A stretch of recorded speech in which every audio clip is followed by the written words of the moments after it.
The divine nation, the land of the divine animals. A sacred and beautiful place that humans cannot enter. The divine animals possess various powers and beauty that humans could only ever dream of. Among these divine animals, those chosen by the marble are given absolute power. And so, a hierarchy was established among them.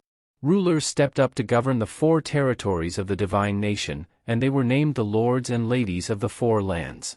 And it was there, in this place, that another flower had bloomed. The story begins in this part of the forest. A little baby was abandoned under the tree, and she will be the main character of our story for today.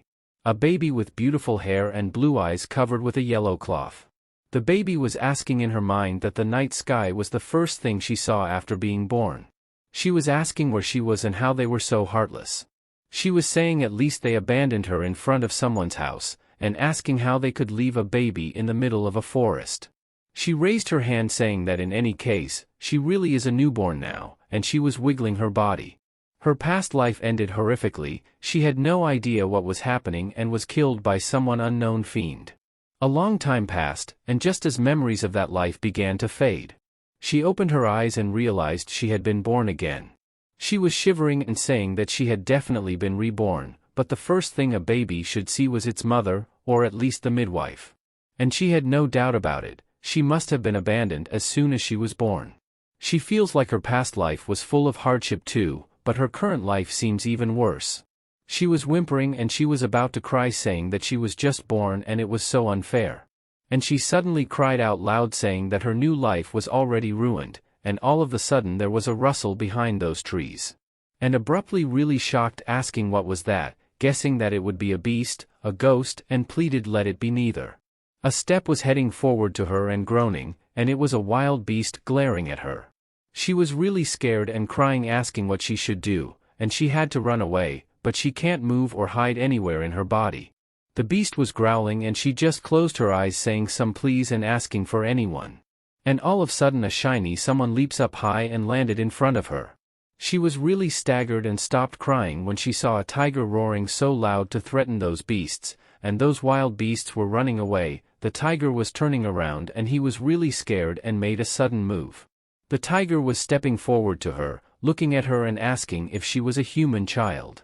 The tiger brought her and she was saying that someone once said that even if a tiger drags you away, you can still survive as long as you keep your wits about you. The tiger was flashing around running, but she felt so dizzy and asked how she was supposed to keep her wits about her like that. Will she really be able to survive it?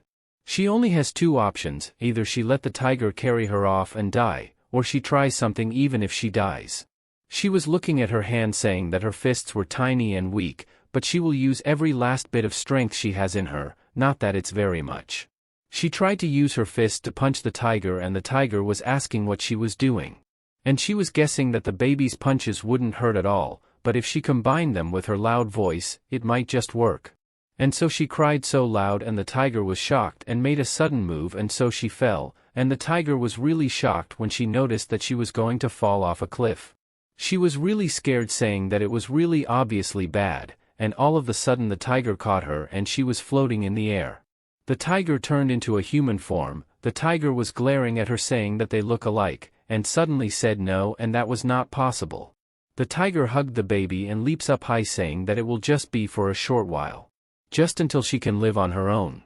After that happened, she was lying in the bed and really staggered when she opened her eyes and saw a place that was completely different. And she was thinking, saying that unless it was what the inside of a tiger's belly looks like, and asking if she must still be alive, right? She took a deep breath smiling, saying thank you. And she suddenly asked again if she was really safe though, thinking that what if the tiger was planning to get all chubby before he eats her. She was shaking, saying no way, thinking that you wouldn't keep your prey in a room like that. Since she was still alive, it must mean the tiger didn't intend to kill her.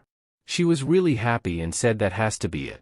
She was clinching the blanket and saying in her mind that babies really do have tiny hands, it was so soft and squishy. All of a sudden the door opens and she hears someone say that whatever's inside, she can sense that it was not from the eastern lands. She was really shocked, and another one said that Lord Briang cast a spell on the door himself, so she had no idea what was inside and she was just a lowly servant. The lady touched the servant's shoulder and said that it was fine and breaking Briang's magic was a piece of cake and wanted them to stand aside. And that one said to stand aside that a lady named Miho the Absolute, and asking she dare get in her way, and it seems Theory Master came before the Absolute to her. She was really nervous and asked what happens if that door opens, and the lady said in that case she will have to use force, and the baby was crying saying in her mind no and not to open the door. And all of a sudden someone told the lady that it was enough and it was an order from the Absolute. Briang opened that door, and the lady answered that it was her territory, and wanted someone to stay out of it. And she was analyzing that the tiger that brought her there was called Briang. The lady said that all territories were under the rule of the Absolute, and Briang replied that he did not think she would be that interested. Lady Miho said that she knew he had no interest whatsoever in humans, but he was hiding one in that room, and that would pique anyone's interest. Briang was glaring at the lady and said that she had become very pushy, and Lady Miho answered that she was getting old and she had started to find interest in the strangest things. And besides, she was not at all pleased with him for destroying the Northern Territory. The baby was shocked and asked about the Northern Territory being destroyed. Briang told Lady Miho that she was being tiresome, and Lady Miho replied to him not to even think about wasting his divine power, and going up against him was irritating, even for her. The baby was cheering saying in her mind that the tiger can do it and don't let that woman in there. And all of a sudden, Miho asked Briang if he will open it himself, or shall she break the door. Briang told the lady to step aside and he will open it for her. The baby was really shocked, telling in her mind Briang what kind of a man just gives up like that. The door opened and the baby was saying that right, Briang was not actually a man. When they were inside, Briang told the lady that it seemed she was unconscious, and wanted Lady Miho not to touch her. Lady Miho asked why she was unconscious, and the baby was closing her eyes and asking if she was supposed to pretend she had fainted. The lady was walking forward to her and opened the curtain. The lady reached her and she suddenly opened her eyes to peek, and she saw a big hand that was coming towards her. And she was freezing her body because she was really scared, and all of a sudden she cried so loud. The lady was shocked and she suddenly held on and asked why she was crying, and the lady was asking why she was crying too. She was still crying and saying that being in a baby's body was so hard and she can't stop crying. The lady was gritting and Briang was glaring at her, and he stepped forward and Lady Miho and feeling anxious. Briang reaches the baby's forehead and tries to pat it, and so the baby stops crying and suddenly glares at Briang. Briang wiped the baby's tears and the baby was smiling and laughing in front of him. Briang lifted his hand and the baby was still glaring at him and suddenly asked why he stopped. She was reaching her hand to Briang and the lady was really staggered and all of a sudden chuckled. Lady Miho asked him if he brought a human baby there to raise it, and Briang replied that her nonsense knows no bounds. The lady was laughing at him and said that he seemed to have a talent for babysitting. Briang was looking at the baby saying that he got it now. The child looks very much like his younger sister, Shiho. And the baby was asking if Briang brought her there because she looks like his younger sister. Briang told Lady Miho to stop the speculation, and he only brought her there because he found her abandoned in the central forest. Lady Miho asked why, and Briang asked what she meant. And Lady Miho asked if he was saying if he were worried the abandoned child might die. Briang worried about humans, or more accurately he was worried about someone else. Briang answered yes, and he intended to give her over to the humans now that she was awake. The baby was asking if she was getting abandoned again. The lady was glaring at her and said that she supposed a child who isn't a divine animal will not be able to survive in this divine nation. She swiped the curtain and said that she had taken a liking to that little girl. She smiled in front of the baby, and the baby was saying in her mind that the lady was not doing bad herself. She was a nicer woman, she meant a nicer fox that she thought, and she suddenly smiled. The lady was smiling and all of a sudden flipped her fan and covered her mouth, and Briang was asking what she was doing, and Lady Miho answered that it was nothing much. The lady was gleaming at her and she was asking what was the lady going to do to her. She was shaking and flinching, and all of a sudden the lady's eyes were flashing, and the moment she peeked, the woman was showing something in her palm. Briang was staggered and asking the lady not to tell him she was, and all of a sudden the lady lowered her hand to the child and that blew a strange thing entered the child's body. And the baby suddenly felt something inside of her. It was not anything palpable. But she can sense that it was there by the power she felt inside. She heard the birds chirping and trickling. And all of a sudden Briang called Miho and said that she must have lived too long and wished to end her life now. And the lady said that she understood why he was angry, but after all, the child endured the power of the marble. And asking if that was all that matters, doesn't he think and chuckle in front of her. Briang was glaring at the child and the child was asking in her mind about the power of the marble and if that was what she felt inside of her. That sounds as though she weren't sure whether the child would survive. The lady said that if she were a regular human, she would have died, of course. But as he can see, she was alive. The end result is what's important. Briang was asking if that was Shiho's marble and the lady answered yes. One of the two she possessed. She felt like she had to give it to that child and hold the baby's hand. They were glaring at each other and the baby suddenly laughed in front of them. Briang sighed and said that it was ridiculous, and the baby was saying in her mind that now she had a marble inside of her that belonged to someone named Shiho. There was much debate surrounding the marble. She knew that was why it was decided that she would hand over that power. At the next council meeting, Briang was really shocked and Lady Miho said that now that the marble has settled in the eastern lands, the other territories would have sensed it and become very upset.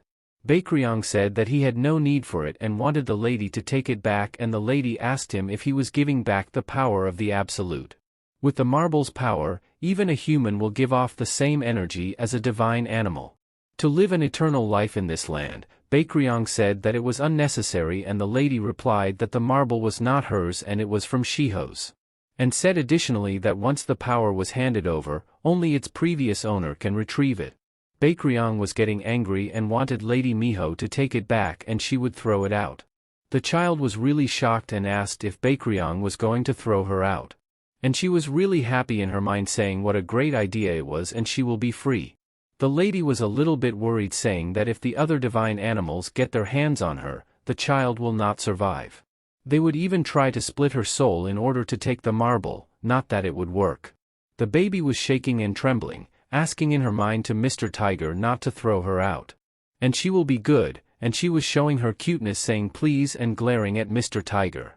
She was saying in her mind that she might have been abandoned once already, but she didn't want to die so soon. Mr. Tiger turned its head not to look at her and she suddenly cried saying that Mr. Tiger was a terrible tiger. Lady Miho was thinking and asking why don't he try to raise her as if she was his own daughter. Briang turned a look and the baby was smiling at him, saying in her mind to please take good care of her, and thinking that if Mr. Tiger wanted to eat her, he would have done so already, right? Lady Miho turned away and said that she will announce that she have granted the power of the marble to the daughter of Briang, ruler of the Eastern Territory. Briang suddenly signed saying that Fox grows slayer by the year and the baby was looking at him. The next day, the servants were busy cleaning and doing something, and this servant was holding the baby, and the baby was asking who the world was supposed to be. She was frowning and guessing that maybe it was because of the marble's power. But Briang no longer cast a spell on her room, and because of that anyone literally was just barging in. The servant brings her outside and asks her if the place is beautiful isn't it? And the servant said that Lord Briang's palace was known to be the most beautiful of them all. The servant was wiping the dirt on her nose and she was saying in her mind that she wasn't drooling. And the child was thinking and guessing that's just how she marked her own territory. The servants were taking good care of her night and day, and she got pretty used to life at the palace. Although the marble seems to have granted her heightened senses, what's been bothering her more was that she hasn't seen a single trace of Briang. And she was asking if she grew attached to him when he dragged her there, and when he came to see her. The servant named Yono was always at her side, but she was really annoyed about it. The servant was trying to feed her but she didn't open her mouth and so the servant told Yono that the young miss was refusing to eat and Yono answered just to let her be, then. And said that it was because she misses the Lord Briang, and the servant was asking isn't it strange that Lord Briang has a secret child, and Lady Miho even granted her a marble. Yono told the servant to watch what she says, unless she wishes to die at Lord Briang's hand. The servant was nervous and Yono told her that by the way, Sir Jaha will be returning today, so they should make all the necessary preparations. The servant was asking for some pardon and Yono answered yes. He will be the one protecting their young miss from now on. The child was staring at Yono and asking herself who is Jaha. The next morning Yono was cleaning the palace and the servant was holding the young miss, and all of a sudden Yono twitched and said that she thought Sir Jaha had arrived, and wanted the servant to get ready, and the servant answered okay. The child was lying on her bed saying that she just wanted more sleep and she felt so drowsy because she was still sleepy. She raises her little hand asking Yono to help her go to sleep. Yono and the servants were really busy and said that before Sir Jaha arrived they should, and all of a sudden Sir Jaha slammed the door and asked if really Lord Bakryong had a child, and how did he not know about it. The servant gave him a piece of handkerchief because he was crying. The servant asked if he needed another handkerchief and Sir Jaha answered yes. The child was frowning saying that Sir Jaha was not in his right mind, and she suddenly took a deep breath and said that she would rather see Bakryong, because she misses him so much. Sir Jaha was still sobbing and the child was saying that the crybaby, according to the maids, was very devoted to Bakryong. He was incredibly loyal, but unbelievably clumsy, and she was asking how a grown-up cries like such a baby. A few days ago, a letter was delivered and it was from Lady Miho. Lord Bakryong read the letter and Sir Jaha was the one who delivered it. He was looking at the Lord reading the letter and he suddenly asked if there was something wrong. Lord Bakryong answered that the council meeting had been moved up, and wanted Sir Jaha to go in his stead. Sir Jaha was really happy and answered yes to his lord and said that he will do anything for him. Sir Jaha was asking what it was about. Lord Bakryong glared at him and Sir Jaha suddenly kneeled and said that she will set off right away. Lord Bakryong was turning his head and crumpling the letter and Sir Jaha wanted Lord Bakryong to leave everything with him and Lord Bakryong answered yes, sure. And so Sir Jaha was dashing back to Lady Miho's palace at the center of the divine nation. The guard stopped him in front of the gate and Sir Jaha gave something to the guard and said that Lord Bakryong trusted him to do it.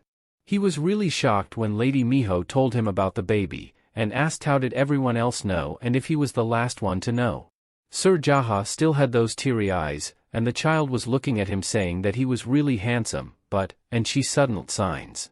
Yono told Sir Jaha that she was sure he did a good job at the council meeting, and Sir Jaha said that he had no idea that Lord Bakryong had a child. Yono told Sir Jaha that it was because he set off the council meeting right away. And Sir Jaha was really crying and asked how could Lord Bakryong not tell him about it. Yono told him that when Lord Bakryong set off to the north to battle, he was dead asleep and unaware, and she thinks they all know why he didn't inform him. Sir Jaha was shouting and said that time too Lord Bakryong didn't even give him a hint about his plans. Yono said that she guesses how far it goes, plain and simple, and all of the sudden Sir Jaha raised her head up and asked how far what goes. Yono just said that Lord Bakryong trusts him. Sir Jaha was shouting that loud and the servants were covering their ears and the child was looking at Yono saying some please to cover her ears, too. The child was really annoyed and said in her mind that Sir Jaha was not the only one who knows how to cry and she will dry too. And so she cried that loud and the three of them were really shocked, turning their head on the young miss. And so Yono ran forward to the young miss and the child was saying in her mind that she was upset to Yono too and to the other servant. Yono was comforting the child and said sorry to her young miss and pleaded to stop crying now. And all of a sudden someone arrived and it was Lord Bakryong and so they bowed their heads to the Lord. The child was still crying but her eyes were glaring at Lord Bakryong and the Lord was coming forward to her. The Lord asked Yono what was all that noise about, and Yono answered that it was her fault. Lord Bakryong gets the child in Yono's hand and the child stops crying. The child was staring at Lord Bakryong and the Lord was putting her all ready and she was holding up her cry. The servant and Sir Jaha were asking for some forgiveness from their lord. Lord Bakryong called Jaha and Sir Jaha answered that he had no excuse, he had never been around such a young child, and all of a sudden Lord Bakryong told him that he will not tolerate another mistake, and so Sir Jaha kneeled and said that he understood. Yono was wiping those teary eyes with the child and Sir Jaha was hesitating, and all of a sudden asked the Lord what the young miss's name was. Yono said that just calling the child a young miss would not be good for her, she believes. The child was thumping and asking if she was getting a name. The Lord was thinking, and all of a sudden said the word Ahri. Sir Jaha was asking for some pardon and the Lord answered that the child's name will be Ahri. And the child was smiling and she was really happy to have the name Ahri. Yono was really happy too and said what a pretty name it was. Lord was quite shy and turned his head, and the child was really annoyed, saying that Lord Bakryong should say thank you when someone compliments him and asking how he could ignore Yono. Sir Jaha was thinking something and all of a sudden called the Lord and said that he forgot to mention it earlier, and the Lord was asking what it was. Sir Jaha said that well, there will be another council meeting soon, and Lord Bakryong replied that just as he expected. Sir Jaha said additionally at the next meeting, Lady Ahri must attend as well. Ahri was really shocked and asking if she really was. The Lord asked when it would be. Sir Jaha answered that Lady Miho said that once the child can flip onto her stomach and starts crawling, and that's when they will hold their next council meeting. Lord Bakryong was frowning and asking what was that old fox planning. Yono was comforting Lady Ahri, and all of a sudden Lord Bakryong said that he should get going. Lady Ahri was shocked and was saying in her mind to stop acting like he was so busy. Lord Bakryong suddenly saying in his mind that he don't get it and asking why does he feel so sad and disappointed. He was stroking Lady Ahri's face and Ahri felt his hand so cool yet warm, and she was smiling. Yono was a little bit shocked and told Lord Bakryong that Lady Ahri seems to really like him. Lady Ahri was asking herself, her like Bakryong who dragged her there. She said no way, and she suddenly felt so sleepy, and she was asking isn't it because she didn't get a nap?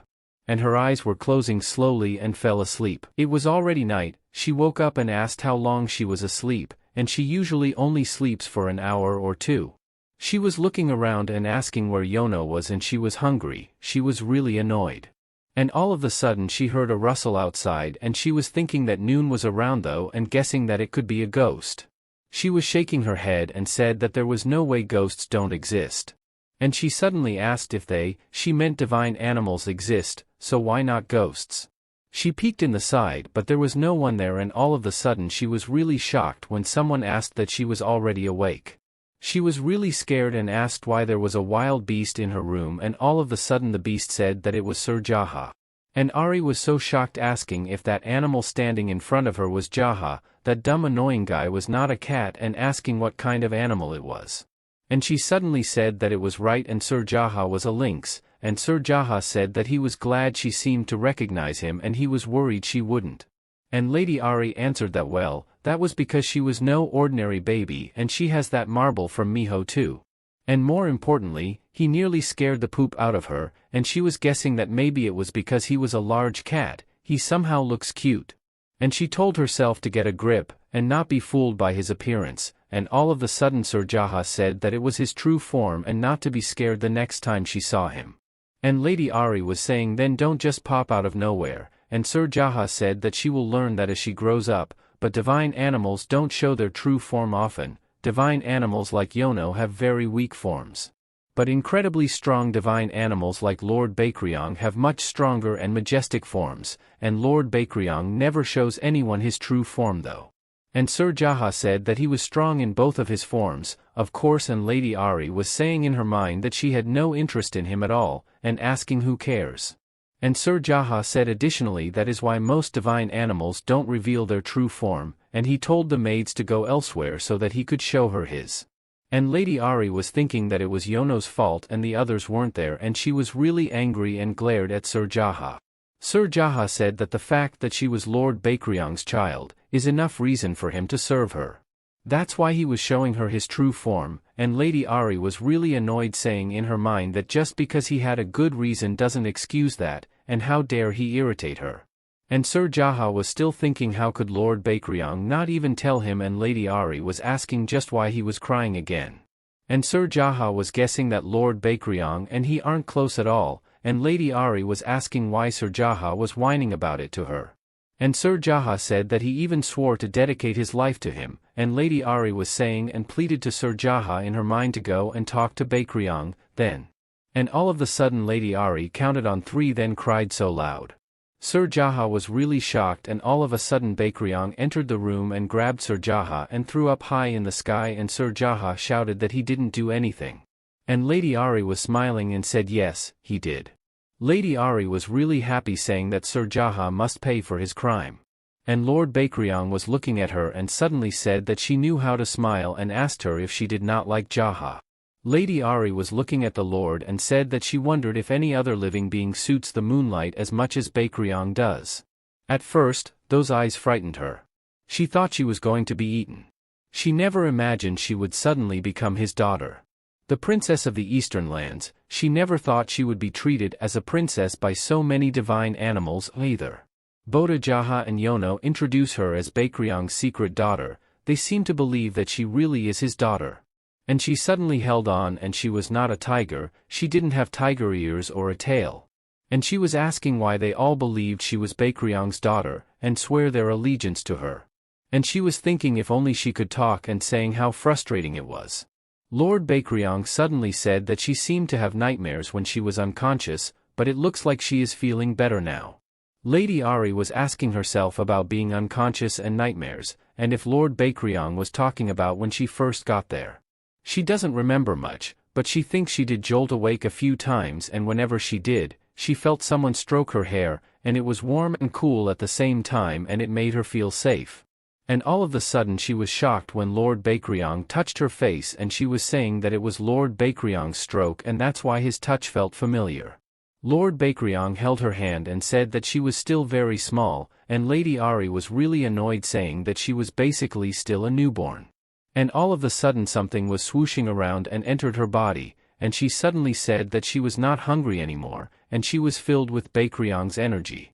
And she was asking why everyone was so sure that she was his daughter. And what she eats every day must be one of Briang's energies, as well. Lord Briang wanted her to hurry and grow up, so that he could let her go, and then leave the room. Lady Ahri was thinking that she woke up in the middle of a forest, with no idea how she got there. He was the one who popped up out of nowhere and dragged her there. He doesn't plan on raising her to eat her, or make her work there. Instead he just wants to let her go. The marble that Miho have her was highly sought after, even by the divine animals. It grants absolute power. But he wants her to leave. She knew she should feel relieved, but somehow it feels like she was being abandoned again. The next morning, Lady Ahri was not in the mood, and the servant told Yono that it seems like Lady Ahri was unhappy about something.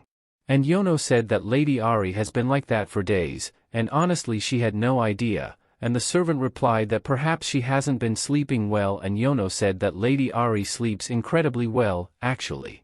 Lady Ahri was saying in her mind that sleep was important, no matter how frustrated she was. The servant was thinking that maybe Lady Ahri was hungry, and Yono said that she had every last drop earlier.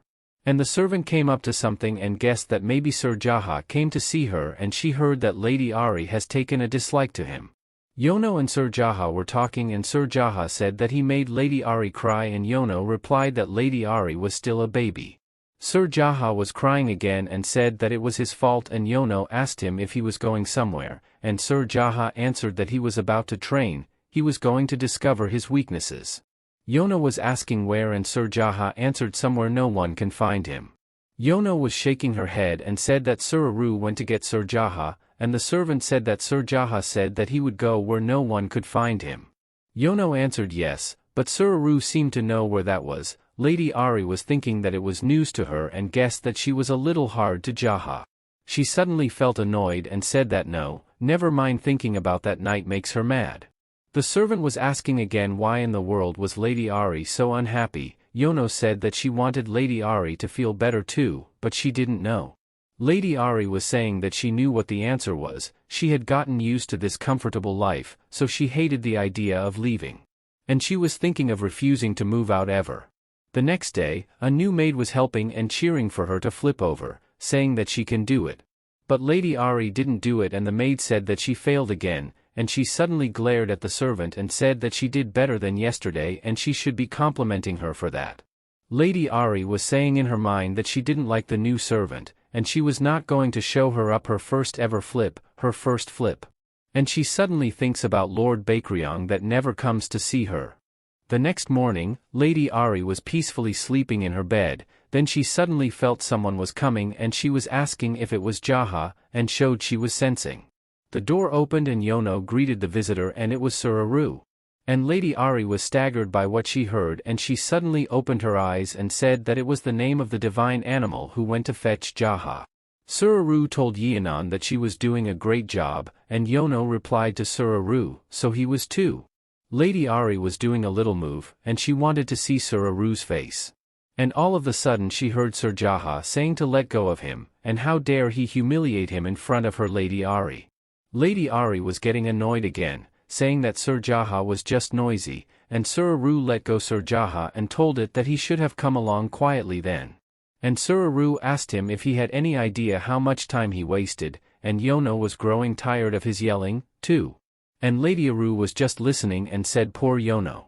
And all of a sudden Sir Jaha asked why he dragged him all the way there, and he got to wander around whenever he wanted. And Sir Ahri replied that it was his job, and told Jaha that if he wished to do the same, ask Lord Briang to assign him to patrol duty. And he wishes that his duty was to protect Lady Ahri, and Yono was saying that she thinks he would be very good at it. Jaha was really shocked and said that it was his job and how dare he not even think about trying to steal his role. He stood up and told Yono don't be so mean, and Sir Ahri told him that he shouldn't have goofed off, and he answered that he was not goofing off. He said that he was about to finish training and return. Then Sir Ahri answered all right and wanted him to stay put there at the palace from now on, and he replied that of course he will, and he planned on sticking close starting today. Lady Ahri was asking what was sticking close and if it was a nightmare. Sir Ahri came closer to the lady and Lady Ahri said that Sir Ahri was pretty handsome up close. Sir Ahri was pleading to forgive him for taking too long to come see her, and Lady Ahri was turning back and saying in her mind nope, and she can't forgive him and wanted Sir Ahri to go away. She was thinking about Jaha saying that he will be sticking close, and it was all because of him, and she was asking in her mind how he was going to make up for that. Sir Ahri was looking at the lady and suddenly said that Lady Ahri doesn't seem happy, and Yono replied not to worry because Sir Jaha had been very tiresome to Lady Ahri, and Lady Ahri said that Yono knows she finds Jaha annoying, then she should have gotten him away from her sooner. And all of a sudden Sir Ahri said that he should let her know first, he was an Amur leopard and he looked forward to serving his Lady Ahri. Lady Ahri was showing her annoyed face and saying no, and if he wanted to serve her well, he would better take Jaha back with him. And Sir Ahri said to her to please let him know if Jaha was tormenting her and he will teach him a lesson. Lady Ahri said that he didn't torment her, he was just tiresome. Sir Ahri was thinking and asking if it was because she was Lord Briang's daughter. She understood him pretty well, even though she was still a baby. And Yono said that Lady Ahri was pretty quick to catch on, but she must be predicting things through their tone and attitude. And Lady Ahri agreed and said that it was right. She suddenly felt someone was coming and she could feel the energy, and it was Lord Briang. Lord Briang said to Sir Ahri that he had returned, and Sir Ahri apologized and he should have gone to meet him first, but he has to drag Jaha back to Lady Ahri. The Lord was getting angry and asked Jaha if he had forgotten his duty or did he choose to disobey his orders. Sir Jaha was shivering and Lord Briang said that he remembered telling him clearly to stay close to Ahri, and all of a sudden a power was being released and traveling to Sir Jaha's body. Sir Jaha was trembling and Lord Briang glared at him and all of a sudden turned around and walked away. And Lady Ahri was really shocked when Lord Briang was leaving already. She was saying not to go and she had to show him her first ever flip. She was trying to shift her body and she counted on 3 and she successfully flipped her body over. She was really happy that she did it, but she was really shocked when she noticed that she was going to fall on the floor, and all of a sudden Lord Briang actively caught her up. She was relieved and took a deep breath and then smiled at Lord Briang. Lord Briang gave back Lady Ahri to Yono and said that it looks like the blankets need changing, and Yono answered yes and apologized. Yono put Lady Ahri on the bed again and Lady Ahri was saying that she was not hurt, and more importantly why isn't anyone congratulating her on her first flip. Yono stroked Lady Ahri's head and said good job, and Lady Ahri suddenly smiled and said that she knew Yono was the only one who understands her. And she was telling herself that Briang should be complimenting her like any normal human, she means like any normal divine animal, but he kept her from hitting the floor, so she will let it slide. Lord Briang called Sir Ahri and Sir Ahri answered yes. Lord Briang told Sir Ahri that it would be best for him to stay there for the time being. Sir Ahri was asking for some pardon and said that he had not yet finished patrolling, and Lord Briang said that some insignificant vermin have been lurking around there, and Sir Ahri was a little bit shocked and nervous about it, and so he answered yes to his lord. Lord Briang left. Yono was asking Sir Ahri and Sir Ahri answered that it seems that some pests that after Lady Ahri have entered the palace. Yono feels scared about it and said that it was terrible, no wonder Lord Bakryong was so furious with Sir Jaha for being away. And he must have been taking care of those intruders by himself this time. And Sir Ahri said that he supposed those pests wished to be exterminated. Sir Ahri bowed down and said that he shall come to see Lady Ahri soon, then he left the room. Yono told Jaha that she was glad he had been returned, even if he was late. Sir Jaha was a little bit depressed and shy to Yono. Lady Ahri was looking at Sir Jaha and she said that Jaha makes her feel down too, and so she will make an exception just this once. Lady Ahri was making a move to catch some attention, and then she tried again to flip over herself and it was a successful move. Sir Jaha was really shocked that Lady Ahri was showing her flip to him and he was really happy. He tapped his chest and said that he will devote his life to protecting Her Highness and he will never stay away from her. Lady Ahri was really staggered of what she heard and saying in her mind that it was not she need, and Sir Jaha was saying that he will stick to her like gum. Lady Ahri was crying and telling in her mind that she told him she don't need that, even for a little. 2 months later, Lady Ahri already knew how to crawl and Yono was really happy saying that their Lady Ahri was working so hard today, and Ahri was answering in her mind that of course she was working really hard. She was really annoyed saying that after that shitty step, she would go to see Bakryong even if she was crawling. She was looking at her hand and she was asking when she can speak freely, and Yono was asking why was the princess unable to babble, and Sir Jaha said that he also wanted to hear the princess babble. All of a sudden Yono said that Master Bakryong was waiting for Lady Ahri babbling. And Ahri was thinking if it was the Bakryong she knew, and Sir Jaha said that Lord Bakryong must really be looking forward to it, and they were nodding. Ahri was really shocked asking if Sir Jaha didn't know Bakryong at all, and how could he be more clueless than a 1-year-old baby.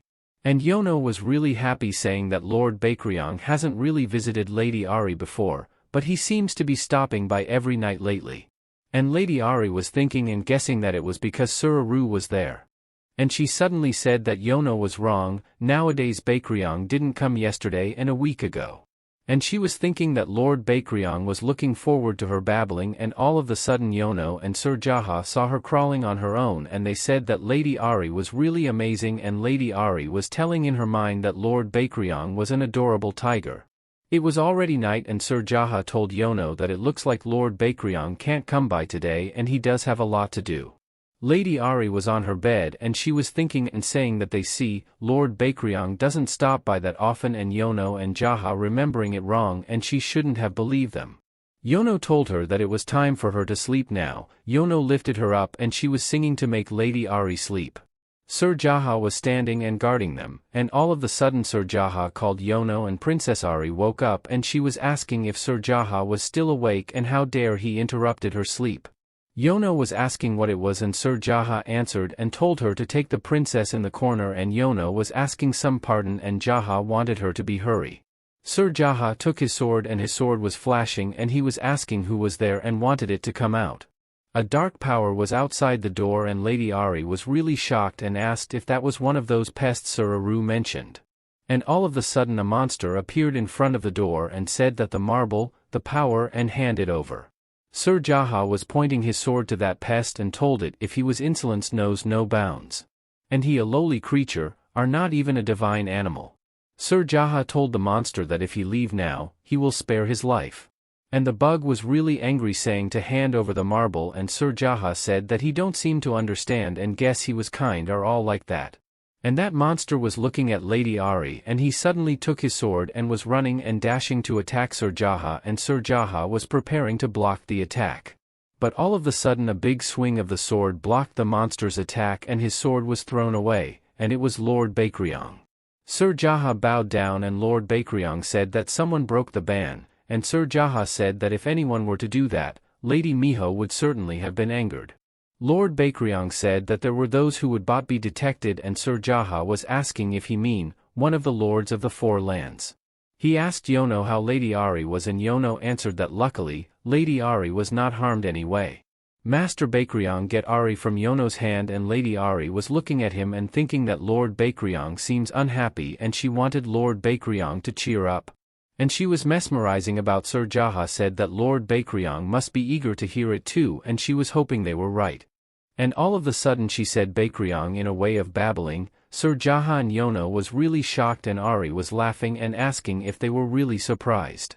She was really happy, saying in her mind that she actually babbling for a long time, and anyway, Yono and Jaha were happy and she suddenly asked what's with Bakryong's face and Lord Bakryong was asking what she was saying and Lady Ahri was really annoyed saying that it was not the point and don't he get it that the great Lady Ahri just started babbling.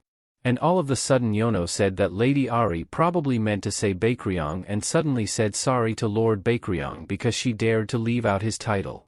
Master Bakryong was looking at Lady Ahri and Lady Ahri was saying in her mind that she shouldn't have listened to Yono, and telling in her mind that she will never let them brainwashing her again. Yono was really angry, called Lady Ahri, and Ahri was really shocked and asked why. Yono told her that she should calling Lord Bakryong a papa. Ahri was really annoyed and frowning and said no, and she was going to call him Bakryong and she get to decide what she call him. Yono said that it seems like that Lady Ahri was unfamiliar with the word papa. And she was thinking that it must be because they always call him Lord Bakryong, she was familiar with that name.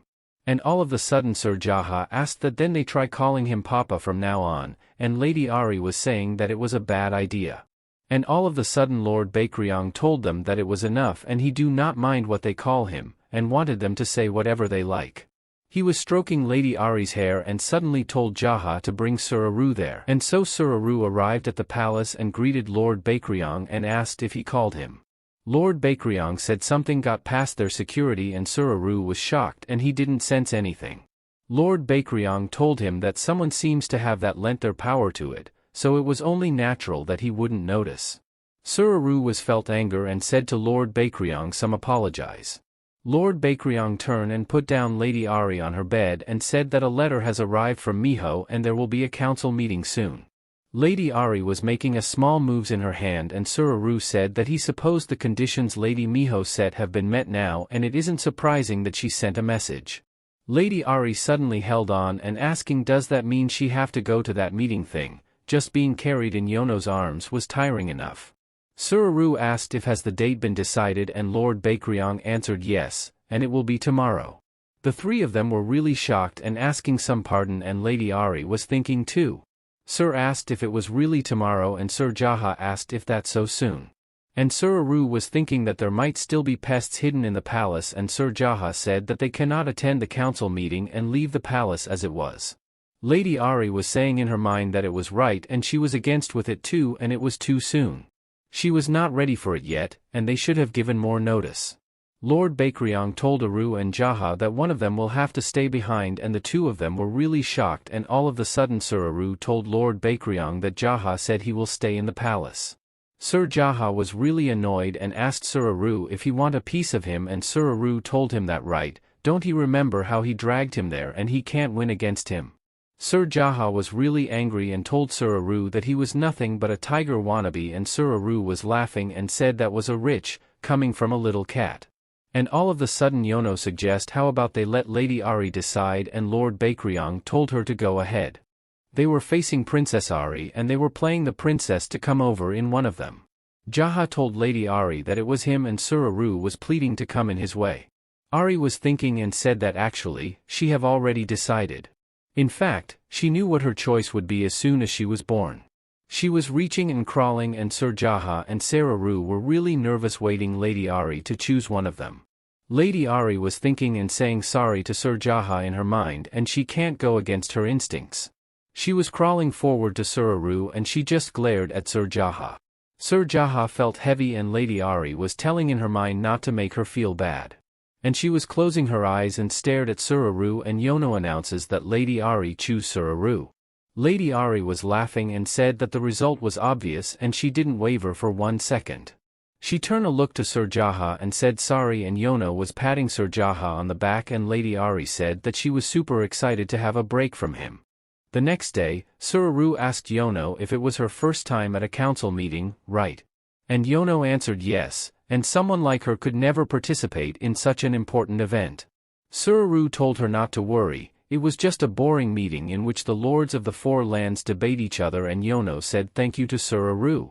Sir Ahri said that he supposed she must be unfamiliar with the area and Yono answered that was right and she have never actually ventured outside of the past. Sir Ahri told her that well, that doesn't matter." He suddenly whistled and suddenly something appeared up in the sky. Lady Ahri was really amazed, saying that she have never seen anything like that, a horse that flies. The horse land and Suraru told them that they will be riding that winged horses. Lady Ahri was really shocked and asking if they were really riding that, and it looked a bit scary, though. Suraru told Yono to follow him as soon as he take off and Lord Bakryong will watch the rear, and Yono answered yes to Suraru. Yono step up on that winged horse and Lady Ahri was really nervous. And so she told Lady Ahri not to be afraid. Winged horses were very docile divine animals. As they were of a lower level, they cannot speak, but she was sure that this one must be proud to carry her. Lady Ahri was amazed, saying in her mind that they were so much cuter that she thought, and suddenly said thank you for letting them ride him, and she will take him as her trusted steed starting today. The winged horses were already flying, and Lady Ahri was thinking about the lords of the four lands in one place. And suddenly asked what if they run into divine animals that were after the marble. She suddenly glared at Lord Bakryong and said that Bakryong wouldn't allow anyone to hurt her, and they said it was just a meeting, so it will be fine. Lady Ahri was really happy and amazed riding that winged horse and looking those fishes on the river swimming around. They have already arrived at Miho's palace, the central land. And Lord Bakryong alight from the horse and a gate suddenly opens. A man walked through and Ahri was staggered because they kind of look alike with Suraru. She was glaring at them, saying that they have similar looks and similar aura. The man greeted Lord Bakryong, the master of the eastern land, and Lord Bakryong said that it had been a while and called the man by the name Maru. Ahri was shocked and said in her mind that even their names were similar, and all of the sudden Suraru laughed and said to Lady Ahri that Maru was his twin brother. Ahri was asking what was that twin brother, and she didn't know Suraru had a brother and a twin. At that, Maru came closer to Lady Ahri and said that it was a pleasure to meet her, Lady Ahri, the young miss of the eastern lands, and said additionally that he was Maru, a servant of Lady Miho. Ahri was laughing, saying in her mind that Maru was handsome and even polite, and he smiles like Suraru too, and they are literally identical. Maru told Lord Bakryong that Lady Miho and the masters of the three lands were waiting for him, and he walked through and said that he shall lead them inside. They were already inside, and all of a sudden Maru stopped and told them that he would open the door for them. He slid the door open and Ahri was a little bit shocked. The masters inside were Lady Miho the Absolute, Lady Sawa the master of the northern lands, Lady Neri the master of the southern lands, and Lord Barong the master of the western lands. Lady Ahri was nervous and the three masters were glaring at her. She whined to hide and said in her mind that they were so scary. Lord Bakryong told Yono to bring Lady Ahri to him. He hugged Ahri and Lady Ahri took a deep breath, saying that those eyes that were looking at her were so terrifying. And being in Bakryong's arms was making her sleepy, it was so comfortable. And all of the sudden Bakryong turns her around, and she sighs, saying that she likes how Bakryong held her before and asking can't he turn her round again. Lady Miho tapped her hand on the table, saying that now they were all there, they will begin the council meeting. And Lady Miho asked them what was it about her decision that they were so unhappy about, and all of the sudden one of the master tapped the table and said that she cannot accept it, and told Lady Miho that wasn't what she promised. Lady Miho asked about what she promised, and Lady Neri answered that she said that she would bestow the marble on one of the masters of the four lands. Miho was a little bit shocked and asked did she, and Lady Neri shouting replied that she said it during a council meeting. Lady Miho told her that the final decision was hers to make. Lady Neri was clenching and told Lady Miho that it was only right for her to bestow the marble on the southern lands, and asking why was that. And said additionally that because it was needed to put a stop to the chaos in the south. Lady Miho was asking if that is, and why must she consider what her land was going through, and each of them must rule over their lands themselves. And that goes for her too, even if she was still a young phoenix. Do not try to use the marble as a means to make up for what she lacks. And all of the sudden Lady Sawa said that not that it would change anything, even if she did so. And in that case, if she would just give them a plausible reason as to why she bestowed the marble on Lord Bakryong's daughter, perhaps they may accept her decision. Lady Ahri was looking at Lady Sawa's eyes, saying that she had seen those eyes somewhere before, and she was asking if it was a snake divine animal.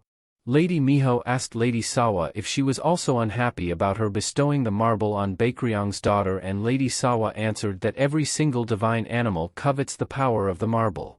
Lady Sawa lowered her glass of tea and told Lady Miho that however, if she had a good reason to give it to Lord Baekryong's daughter, those from the northern lands were prepared to side with her decision.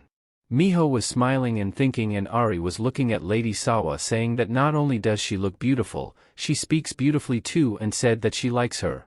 Miho replied that she remembered how she did not say anything when Baekryong killed the divine animal in their lands, and her devotion to Baekryong was as strong as ever, she saw. And Lady Sawa was laughing and saying that her love for Lord Baekryong will most likely never fade. Ahri was so shocked and asked if Lady Sawa didn't say anything about Baekryong making a mess of the northern lands, and what was that, a lurve. She was really annoyed, saying that she will take back what she said about liking her, and now she was her biggest enemy. She was ranking the people she hated, and Jaha has gone down a level, but she didn't like Lady Sawa, so she was congratulating Jaha. Miho was asking about the plausible reason. She said well, she supposed that makes sense. Her reason was that Ahri, Baekryong's daughter, showed potential for its power. Ahri was staggered and asking about her potential, and Lady Sawa was a little bit shocked too. Miho said yes, and the marble that stayed dead silent ever since she got it from Shiho reacted to Ahri and asked Lady Sawa if that was plausible enough for her. Lady Sawa answered that if that was the case, yes, that was enough to convince her. Ahri was looking at Lady Sawa and saying in her mind that Lady Sawa's being helpful, and she was asking why was she so annoying, even the way she nodded was irritating. But all of a sudden, Lord Neri stood up and said that still she cannot accept that, and she was asking about potential that she doesn't see. Ahri was so nervous, and Lady Neri said that Ahri was nothing but a baby, and she was pointing to Ahri. Lady Ahri was really annoyed, saying that she didn't like Neri either and she should have given up by now. And all of a sudden Lord Baekryong gets angry and slams the table and says that Lady Ahri was his child and asks if he needs to explain more. Lady Sawa was shocked and Lady Miho was just listening, and Lady Neri was so nervous looking at Lord Baekryong. Lord Barong suddenly grinned and laughed and said that looks like the baby chick can't refute that. Lady Neri was shouting, telling Lord Barong that he was a traitor, and he also said that he wasn't happy about the marble going to Baekryong. Lord Barong was shrugging, saying that he said he wasn't happy about it, not that he was against it. Lady Neri was still yelling and shouting, and Lord Barong was just covering his ears, and Ahri was looking at them saying sorry, but Lady Neri was like a little sparrow. Lady Neri was trembling and fuming, and Ahri said in her mind that Lady Neri was just a whiny child. Lord Baekryong called Miho, and Lady Miho was asking if he had something to say. Baekryong asked Lady Miho if she did not ban the dark swords wielded by the dark spirits, and Lady Miho answered yes she did, and she took away their divine power, to be precise. The dark swords use divine power after all, and asked Lord Baekryong why he asked, and did he see a dark spirit wielding a dark sword. Baekryong answered that not only did he see it, he was the only one who had noticed that a dark spirit had infiltrated his palace. Miho was glaring at Lord Baekryong, and Lord Baekryong said that in other words, someone must have given it divine power. Even Suraru couldn't sense its presence, after all. Lady Miho was looking at Aru, and Aru nodded his head, and Lady Miho said and was thinking that the dark spirit was strong enough to hide itself from Aru, and even wielded a dark sword that requires divine power.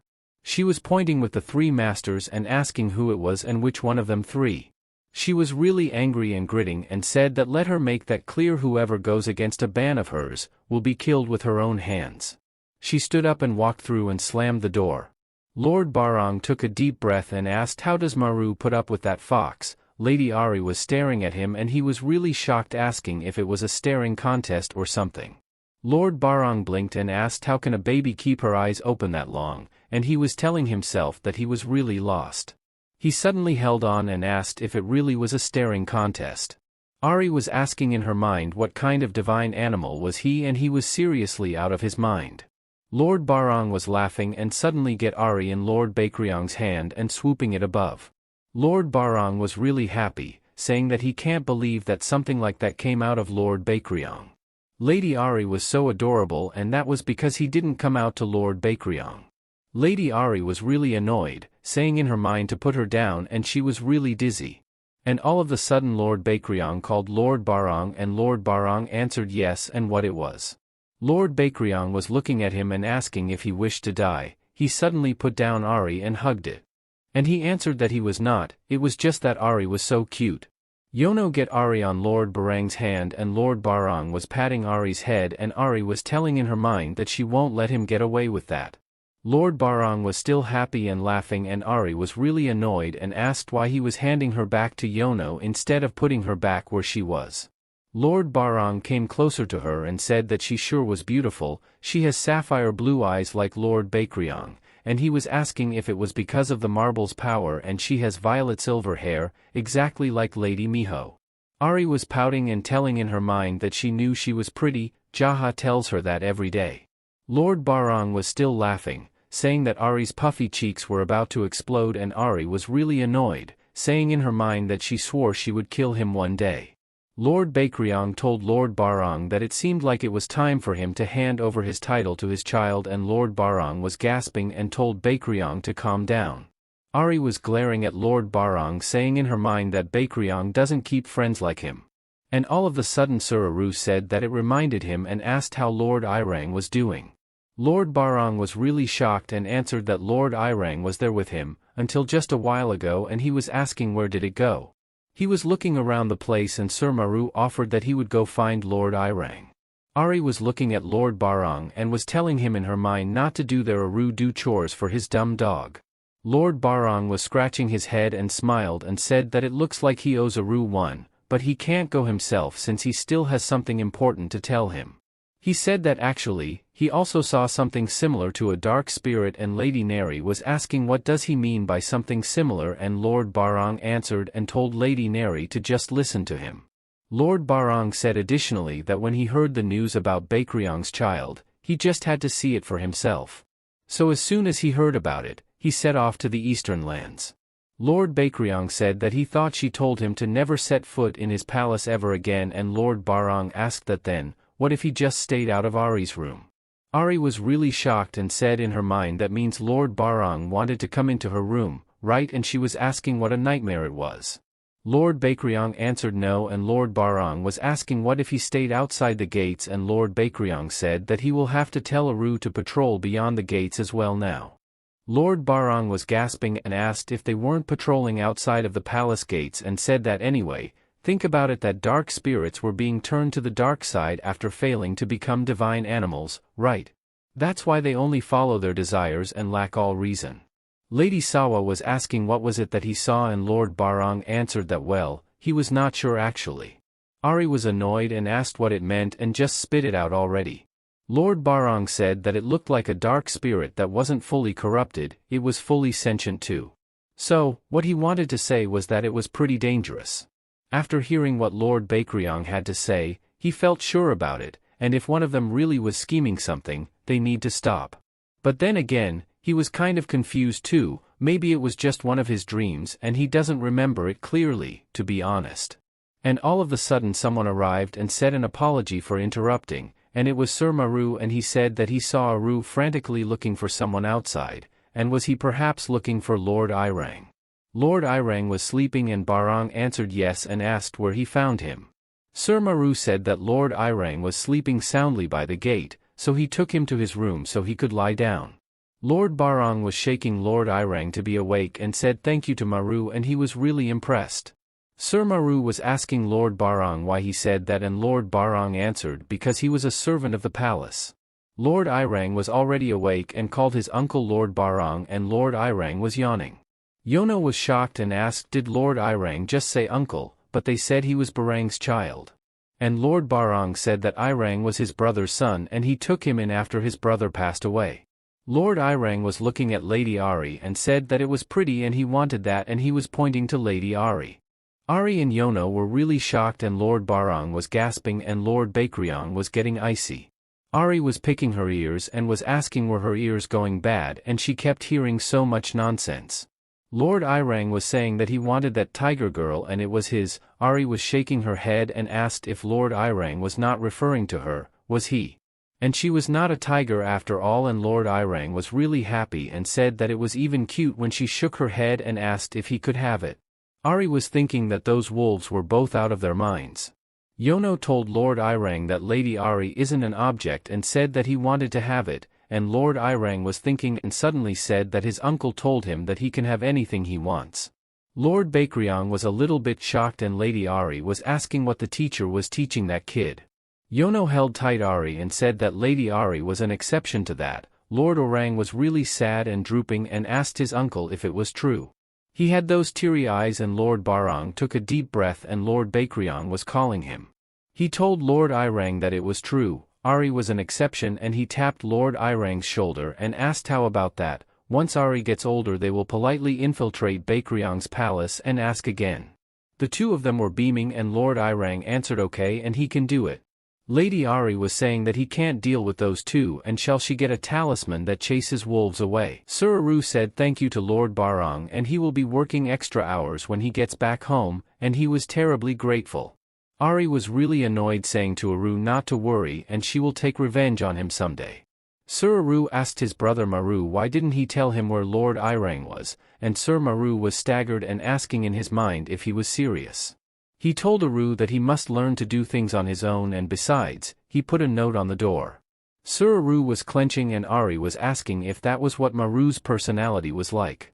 Sir Aru said that he only saw that after going around the whole palace 3 times, and he was hurt and if Lord Bakryong or Lord Barong were on the search, he would have told them right away and Maru answered of course. Sir Aru was really annoyed and told Maru to just wait, and he will end up with a knife stabbed in his back if he lives like that. Sir Maru was just ignoring him and Ahri was telling in her mind that okay, he was not normal either. Sir Maru suddenly said that he missed his chance to say that earlier amidst the chaos. Lady Miho has said that everyone except for Lord Bakryong was welcome to leave now, since the council meeting was over and Sir Aru was asking really was. Lady Neri was really angry and springed the table and walked away, and Lord Barong said that he felt sorry for that to Lady Neri. Ahri was saying that she doesn't think that Lord Barong should be the one to say that. Lord Barong said that everyone had high hopes for Lady Neri because she was the first phoenix born in centuries, so much so that the previous master was replaced right away. Sir Maru said that the southern lands only have themselves to blame for the chaos there and he expected them to wait until Lady Neri was old enough for that role. Lord Barong was asking, isn't it absurd, they were the ones who made a little baby their master, but look at them now, so eager to bring her down. He pointed to Lady Ahri and said that still, it was so much fun to ease little children. Lady Ahri had a bad temper looking at him and Sir Barong was just laughing and saying that she was seriously cute. He suddenly asked and said that why don't she come to the western lands with him, and Ahri was really shocked asking herself if she was crazy and why would she ever leave Bakryong to go west with a dumb dog like him. Lord Barong was reaching at her and she suddenly spit and Lord Barong was really shocked asking why she was spitting at him and if she did it on purpose, didn't she? Yono was beaming and said that it was nonsense and Lady Ahri was just a baby and Lord Barong was smiling and said right, he was sure she bears no animosity towards him or anything like that. Lady Ahri was getting annoyed and tried to speak and all of a sudden said the word dumb dog and Lord Barong was really staggered. Sir Aru and Yono was really shocked too and Lady was telling in her mind that all she was doing was pointing out the facts. She said it again and Lord Barong was asking if it was him and no she can't have meant dumb dog.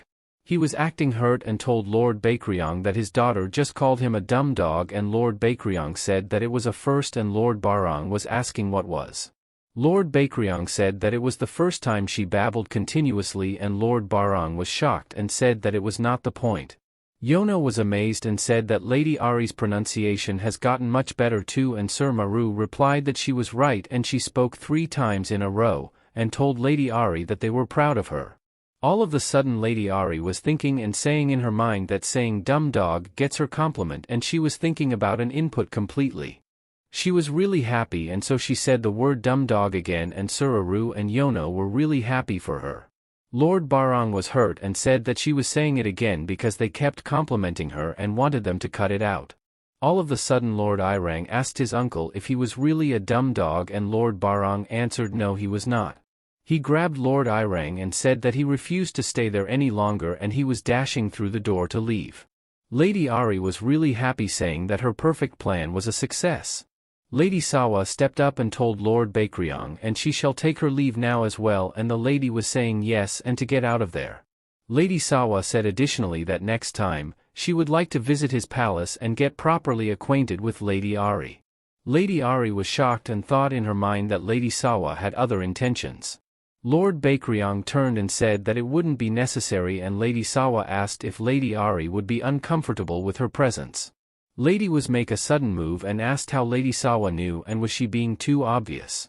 Lady Sawa just said that still, she shall visit him in the near future, perhaps she can try to make Lady Ahri grow fond of her a little more, and she hopes he can stay in peace until they meet again. Lady Sawa bowed down and was going to leave, and Lady Ahri was saying that they won't be meeting again and wanted her to go home and she would rather be nice to Jaha. And all of a sudden she noticed that Lord Bakryong was staring at her, and she was asking why he was staring at her like that and pleading Lord Bakryong to say something. Lord Bakryong stood up and Sir Maru asked if something was wrong, and Lord Bakryong answered no and it was nothing. Lady was saying that well, that was unsatisfying. She tried to open her mouth again and said the name Bakryong. Yono was shocked and Leopard Bakryong made a sudden move the moment he heard Lady Ahri calling him. Lady Ahri said that it was estranged, she can say dumb dog just fine, but Bakryong was so hard to pronounce. Lord Bakryong turned around and suddenly smiled and said that her pronunciation has really improved. Lord Bakryong turned around again and walked away, and Sir Maru asked them what they were waiting for and wanted them to follow Lord Bakryong. Sir Ru was asking where, and Sir Maru asked what does he mean where, and said that to where Katie Miho was waiting. The three of them were shocked, and Sir Ru asked if they really had to go there too, and Sir Maru sighed and said not to make him repeat himself. Sir Ru was grumbling and said that fine they were going, and Sir Maru said that Lady Miho should be in the room to the right, through the gates. Yono turned to look, and Sir Maru was raising his fingers to his eyes and suddenly pointed to Yono, then smiled. She told Yono not to make eye contact with Lady Miho, and she was in a terrible mood right now. Lady Ahri was smiling and said that Sir Maru talks mean, but he was kind, and saying in her mind what a cute leopard he was. They were already outside the room, and the moment they opened the door, Lady Miho said that it was unacceptable. Lord Bakryong told Lady Miho to calm down, and Lady Miho was really angry and asked do they have any idea how she felt when she took away their divine powers. She slammed the table and glared at Lord Bakryong and asked why he didn't tell her in private. She knew that he was aware that the culprit had to be among those three. She suddenly took a deep breath and sat down and told Lord Bakryong that he was just as enraged as he was back then. So much that he still seeks out those divine animals in the north who were involved and kill them without mercy. Lord Bakryong sighed and said that it was the only way to get them to stop, he feared. Then he suddenly glanced at Sir Ru and Yono that was holding Lady Ahri, and all of a sudden Lady Miho asked if it was because Lady Ahri, isn't it? She understands that she is still young, perhaps his decision was wise after all. Lady Miho stood up and said that if this truly served as a warning to them, they would stay silent until Ahri was all grown up. She suddenly asked Yono if she would let her carry Ahri, and Yono was reaching Ahri to Lady Miho and said of course she can. Lady Ahri leaned on Lady Miho's chest, and Lady Miho told her that she was starting to look more and more like Shiho. Lady Miho was staring at her, and Ahri was asking who was that Shiho and why do they keep saying that she looks like her. Lord Bakryong called Miho, and Lady Miho answered that she knew. Lady Miho stroked Ahri's head and said that she wasn't crying when she held her anymore. She passed Lady Ahri to Lord Bakryong, and Ahri was calling him Bakryong, and Lady Miho said that she should go and visit him sometimes at his place.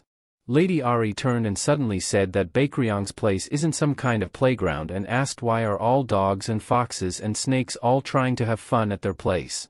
Lord Bakryong stood up and said that he would rather she wouldn't. He walked through and said that it was getting late and he shall return to his palace now. At the palace Sir Jaha was shouting to let go of him. Lord Bakryong still didn't return and he should see for himself. The servants were dragging him back and said that they can't leave them alone there. The servants were pleading with him, and all of a sudden Lord Bakryong arrived together with Yono, Lady Ahri and Sir Aru and called him. Sir Jaha suddenly stopped and the servants released him. And Lady Ahri made a sudden move. Sir Jaha was dashing towards to Lady Ahri and he was really happy. Inside the palace Sir Jaha was really shocked and asking if really Lord Barang tried to take away their dearest Lady Ahri, and Sir Aru said yes, and Lady Ahri was sitting on Lord Bakryong's lap, looking so adorable, when Lord Barang swooped her in and snatched her up and started to spin. Sir Jaha was really shocked and said that he hasn't had the chance to do that himself yet. Lady Ahri was saying in her mind that he will never get the chance anyway. Sir Jaha turned around and Lady Ahri was staggered, and all of the sudden Sir Jaha was sneaking forward to Lady Ahri and Lady Ahri was glaring at him and he made a sudden move and all of a sudden tears dropped. Lady Ahri was shaking his head and asking how he was a lynx and he was just a cute kitty. And suddenly Sir Ahri said that, by the way, guess what Lady Ahri said to Lord Briang? Sir Jaha was really curious and asked what it was. Yono and Ahri were laughing in the corner and Yono said that Lord Briang was quite taken aback too. Sir Ahri said that it was right. He took Lord Irang and went home right away and Sir Jaha asked what did she say and won't tell him. Sir Ahri said that alright, so she called Lord Briang a dumb dog to his face and Sir Jaha was really shocked and asked if seriously. Yono was laughing and said that she supposed wolves were in the dog family, so she was not wrong. Sir Jaha said that he should have witnessed that historical moment himself. They were really busy chatting and Lady Ahri was just listening, lying in her bed. She suddenly shook his head and sighed. And all of a sudden she shuffled on her bed and crawled away. She was nervous and glaring at them talking. She slowly slid the door and she was pushing herself to sneak and squishing to get outside. And so she got outside the door, crawled away and turned to look at them and she was telling in her mind what a disgrace, and asking don't they know how much attention the baby needs. She was crawling away, and she suddenly held on and thought that he shouldn't have run away from her room and all of a sudden a big foot appeared in front of her and asked what she was doing out there. And the moment she lifted up her head to see, it was Lord Briang. She held up Lady Ahri and Sir Jaha, Sir Ahri, and Yono was finding the lady. And the moment they opened the door they saw Lord Briang standing and Lady Ahri that was glaring at them, that was frowning. Sir Jaha was asking for an apology and pleaded to forgive them. Yono reached over and pleaded to carry her, but Lady Ahri was shaking her head and ignored them. The three of them were really shocked. They were all dejected and Lord Briang turned away and Lady Ahri was saying in her mind that it was not because she just loved being in Briang's arms, and it was because they didn't pay attention to her. Lord Briang and Lady Ahri went outside, and Lord Briang was splashing the water on the pond and dropping it in Lady Ahri's hand too. Lord Briang was wiping Lady Ahri's hand and said that her hand had gotten quite dirty and told her that she didn't need to come and find him like that next time and he will come to her. After washing her hands, they walked through and got inside the palace and they were heading to a room and Lady Ahri guessed that it must be Lord Briang's room. Lord Briang sat down on the chair and Lady Ahri was blinking, saying that being in Briang's arms was making her so sleepy. And she suddenly fell asleep on Lord Briang's arms. It was already morning and Lady Ahri woke up and she was really shocked and asked if Lord Briang put her back in her room as soon as she fell asleep. She was pouting saying, that was mean and guesses that she can't let it slide and Lord Briang had a lot to do. All of the sudden Yono and Jaha greeted her a good morning and she just stared at them and all of the sudden Sir Jaha told Yono that by the way don't she think that Lady Ahri was starting to look more and more like Lord Briang. Yono asked where she think learned to make such scary eyes. Lady Ahri was twitching and asking about those scary eyes they were talking about and Sir Jaha said that he thought it was because they always get intimidated by Lord Briang's gaze and they will try to pretend they were not scared at all. Yono asked if he was really sure he could do that, and Sir Jaha slumped and answered no. She lifted up Lady Ahri and asked why he thought the lady was so upset and Sir Jaha said that he thought Lady Ahri was feeling neglected. Lady Ahri was really amazed and asked how did he know, and Sir Jaha said that he was 100% sure that Lady Ahri was desperate for his affection. Lady Ahri was really annoyed, saying in her mind that it was a huge leap and all of a sudden Sir Jaha pointed at her and said that he was right. Lady Ahri was stunned and Sir Jaha said that Lady Ahri wanted his affection and Yono replied that she didn't think that. He scooped up Lady Ahri and said to look at her eyes and Lady Ahri was really annoyed, glaring at him and asked who said he could touch her. And all of a sudden Lady Ahri spoke the word stupid and Sir Jaha was really shocked by what he heard and Lady Ahri was frowning at him, saying again that Jaha was stupid. He suddenly gave back Lady Ahri to Yono and went to the corner shaking and shrugging. Sir Jaha raised and the moment he turned, he was really crying and Yono and Lady Ahri were really shocked. Lady Ahri was asking herself if she was too harsh, and Yono asked Sir Jaha why he was crying, but Sir Jaha couldn't directly answer and was still crying so hard. Lady Ahri feels anxious and nervous and said sorry and she didn't mean it and wanted Sir Jaha not to cry, and all of the sudden Sir Jaha smiled and said that Lady Ahri said his name Chaja, and Yono was really shocked saying that he was right, and Lady Ahri was really annoyed saying in her mind that she take it back and she was not sorry. Sir Jaha was still crying and Lady Ahri was really angry and she told again Jaha that it was idiot, and Sir Jaha was sniffling and said that he will never leave her side, never ever. Lady Ahri was swinging her head up and wanted Jaha to stop focusing on the name, and Sir Jaha was still crying and said that he can die happy right now, and Lady Ahri was saying that she underestimated Sir Jaha's idiocy and she slapped her forehead and said that he can't go up against that. And so, it was said that Jaha shed tears of joy for 3 days and nights. A few months later, Briang Palace, Yono called Lady Ahri and found it in her room, and she pulled the blanket and asked where she was.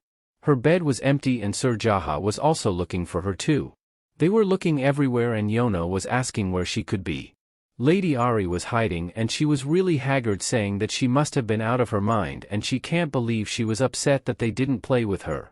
Sir Jaha was asking Yono what they should do and what if Lady Ahri went outside like last time, and Yono replied that it was a possibility and she had gotten even faster at crawling recently. And so Sir Jaha told Yono that they go look for outside. She was at the back of the cabinet and Sir Jaha and Yono were going outside to find her. She suddenly peeked and leaned on the side of the cabinet and she saw that it was really silent and there was no one there. She was saying in her mind that finally she had freedom now, and so she crawled back and wanted to go find Briang. She was slowly sneaking and crawling and remembered Lord Briang said to her that she didn't need to come and find him like that next time and he will come to her. She suddenly holds on and asks herself if she goes to him first, does that mean he won't come to see her anymore? But she hadn't seen any sign of Briang all for 2 days, and she suddenly said whatever, and if Briang won't come to see her, she will just go and find him herself. In front of Briang's office, Lady Ahri was really sweating and sitting outside the door and said that the door was too high for her to reach. And she suddenly felt lively when she heard people talking inside, and so she started to crawl again and leaned her right part of her face to listen, and she was asking what were they talking about. She heard somebody ask Lord Briang why aren't he saying anything, and Lady Ahri was thinking and mesmerizing that voice she heard that sounds familiar. So she kept pressing her ear on the door to keep listening, and she heard that Lord Briang said that he didn't see why he needed to answer her, Sawa. Lady Ahri was really shocked when she heard that it was Sawa. She was really angry saying in her mind that she needed to get inside, even if she had to break down that door. She lifted up her head and said that she was coming. She was trying her best to open the door and she kept pushing the door to open. Lady Sawa asked Lord Briang if he honestly expected her to believe that Lady Ahri was his child. Lady Ahri suddenly stopped pushing the door when she heard that question. And all of the sudden Sir Jaha found her and got her in front of the door and said that they have been looking all over for her. He lifted up Lady Ahri and said that they will go back. Lady Ahri was stunned and told her mind that she didn't even get to see Briang. Abruptly Lady Ahri was getting aggressive and saying that no, and she refused. She was not going anywhere, and Sir Jaha told her that she will hurt herself. He told Lady Ahri that he will go and play with her, and Lady Ahri was saying that didn't work at all. She reached Jaha's hair and pulled it through, and Sir Jaha was really hurt and asked what was wrong. Sir Jaha was crying and wanted Lady Ahri to let go of him already, but still Lady Ahri pulled his hair and he told Lady Ahri that she will hurt herself and pleaded to stop. Still, Lady Ahri pulled his hair and told it that it really hurt, and all of a sudden Lord Briang heard that it was very noisy outside. He heard it outside the door, and so he opened the door and saw Sir Jaha and Lady Ahri fighting, and Lady Ahri was staggered. Lord Briang walked through and got Lady Ahri on Sir Jaha's arms, and he was staring at the lady. Sir Jaha was still crying and Lord Briang told him to come inside. Sir Jaha was asking for some pardon and if he was too. They got inside the room and Lady Sawa was sitting. Lord Briang bowed down and Lady Sawa told him that he came back so soon and asked if everything was all right outside. Lady Ahri took a look and Lady Sawa was shocked and paused for a while and said that she was hoping to see her again and she was glad to be able to see her there. Lady Ahri was saying in her mind that Lady Sawa just scowled at her for a second, and Lady Sawa greeted Sir Jaha that it has been a while and shouldn't he be greeting her. And so Sir Jaha bowed down and greeted Lady Sawa, the mistress of the northern lands, and it had been a while and he was surprised to see her there, as he hadn't heard she would be visiting, and he apologized for his belated greeting. All of a sudden the room was in silence and Sir Jaha asked may he be so bold as to ask the reason for her visit, and Lady Sawa answered that she wanted to greet Lady Ahri properly. Sir Jaha replied that Lady Ahri does not seem happy to see her though. Lady Sawa said that she noticed that before, but he seems to be getting more impertinent by the day, and no wonder he always loses to Ahri, and how pathetic it was, and she was laughing. And then again, she guessed it can't be helped since he was a little cat. Sir Jaha was gritting and Lady Ahri was really annoyed, asking who does she think she was to insult Jaha like that, and poor Jaha was all downcast now. It might be true that he always loses to Ahri and was a cute little kitty, but the only one who was allowed to tease Jaha like that was her, and she was really getting angry. And all of a sudden Sir Jaha heard clapping, and it was Lady Ahri cheering for him and calling his name, and she can clap her hands together now, and she was clapping for the first time, just for Jaha. Sir Jaha was really shocked, shouting to Lady Ahri that she just clapped her hands, and he can't believe he got to witness the first time Lady Ahri clapped her hands together. Lady Ahri was staggered and she didn't expect the reaction. What she expected was for Jaha to feel encouraged and easily defeat Sawa.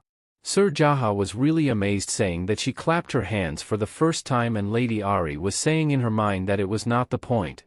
And all of a sudden Lord Briang said that it was the first time and he had never seen her clap her hands together. Lady Ahri was saying in her mind that it was not the point, and Sir Jaha was really happy, saying that he couldn't believe she clapped her hands and he was so proud of her. And he needed to hurry and tell Ahri and Yono about that too, and Lady Ahri was throbbing, saying all right and do whatever he wanted.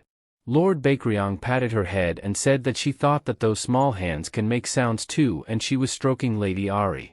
Lady Ahri was guessing that if they were both that happy, winning against Lady Sawa doesn't really matter, and she was asking why does she feel like crying. Lady Sawa was glaring at her and she was asking Lord Briang and Sir Jaha would they please look at the way Sawa was glaring at her, she looks ready to bite her in half. Lady Sawa suddenly tapped the table and said that she shall get going now, and so she walked through and was going to leave, and all of a sudden Lord Briang called her and told her that he would prefer it if she didn't trespass into his territory again. Lady Sawa was gripping and then left, and Sir Jaha called Lady Ahri and asked if she could wave hello too. So Lady Ahri waved her hand and said fine. She gave up now, and Lord Briang said that Lady Ahri seems to be able to understand more now, and Sir Jaha told Lady Ahri that it was amazing. Lady Ahri was saying that she had been understanding everything just fine all along and said thank you and was still waving her hand.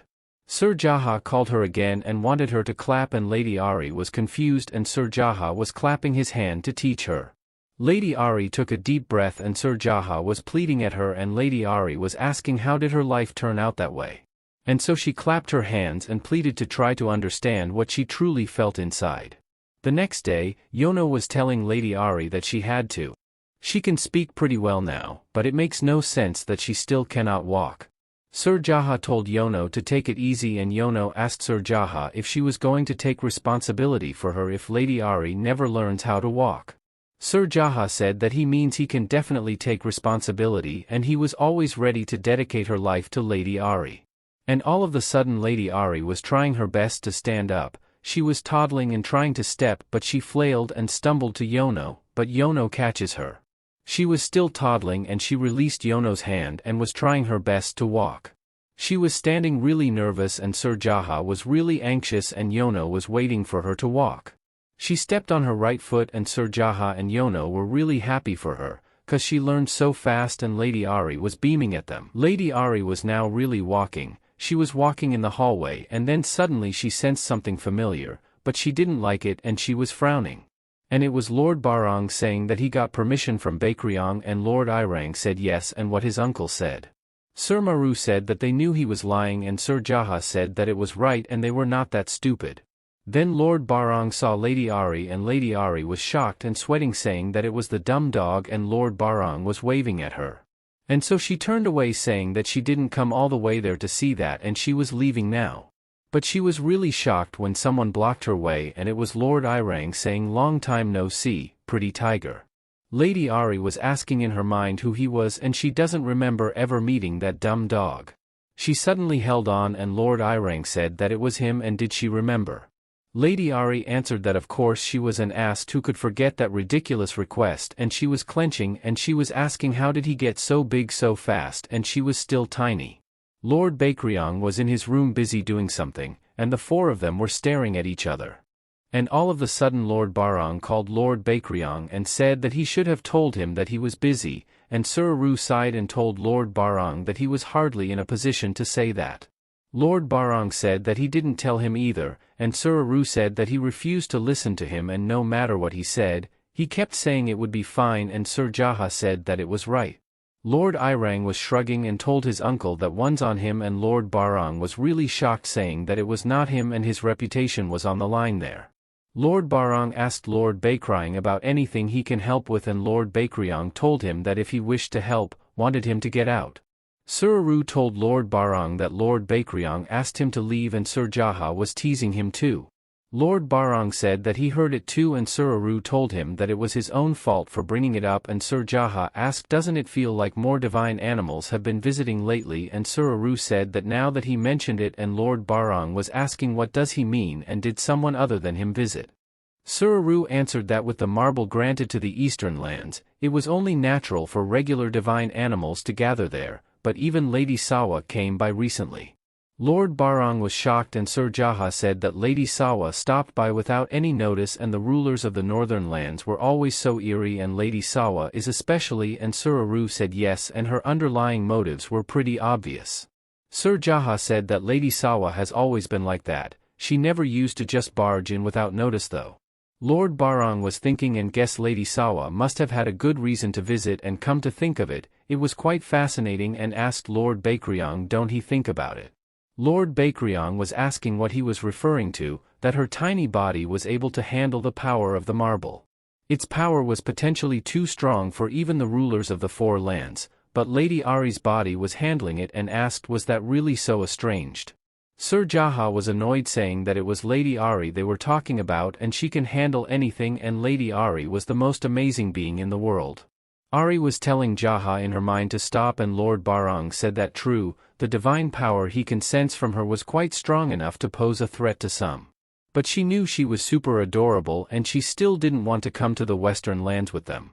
Lady Ahri was telling Lord Briang in her mind to give up already and Lord Briang was twitching saying that Lady Ahri was trying to say something. And all of a sudden Lady Ahri shouted and told Lord Briang not to be such a ridiculous dumb dog, and all suddenly the room was in silence. Sir Jaha called Lady Ahri and Lady Ahri was shocked, really nervous asking that she can't say that to Briang. Sir Jaha was about to cry and Lady Ahri was saying in her mind to hold on that face and all of a sudden Sir Jaha asked her who taught her such a rude phrase and who dared to say something like that in front of Lady Ahri. Suraru answered and told him that it was obviously him and Sir Jaha said that it must have been him and Suraru replied that it was nonsense and it was him. Lady Ahri was getting annoyed, and all of the sudden pointed Jaha and Aru and said that it was two of them. And so the two of them were asking for some forgiveness, and Lady Ahri patted Sir Jaha and said in her mind that she accepted his apologies. And so the two of them were really happy, saying that she has such a sweetheart. Suraru turned to Lord Irang and said that by the way, he has grown so much since they last saw him, and Lord Briang replied that divine animals all grow at their own pace, after all. Lady Ahri was asking about growing at their own pace and Lord Briang said that Lord Irang didn't grow at all for 30 years after his brother passed away, so he was getting really worried and he was so relieved now.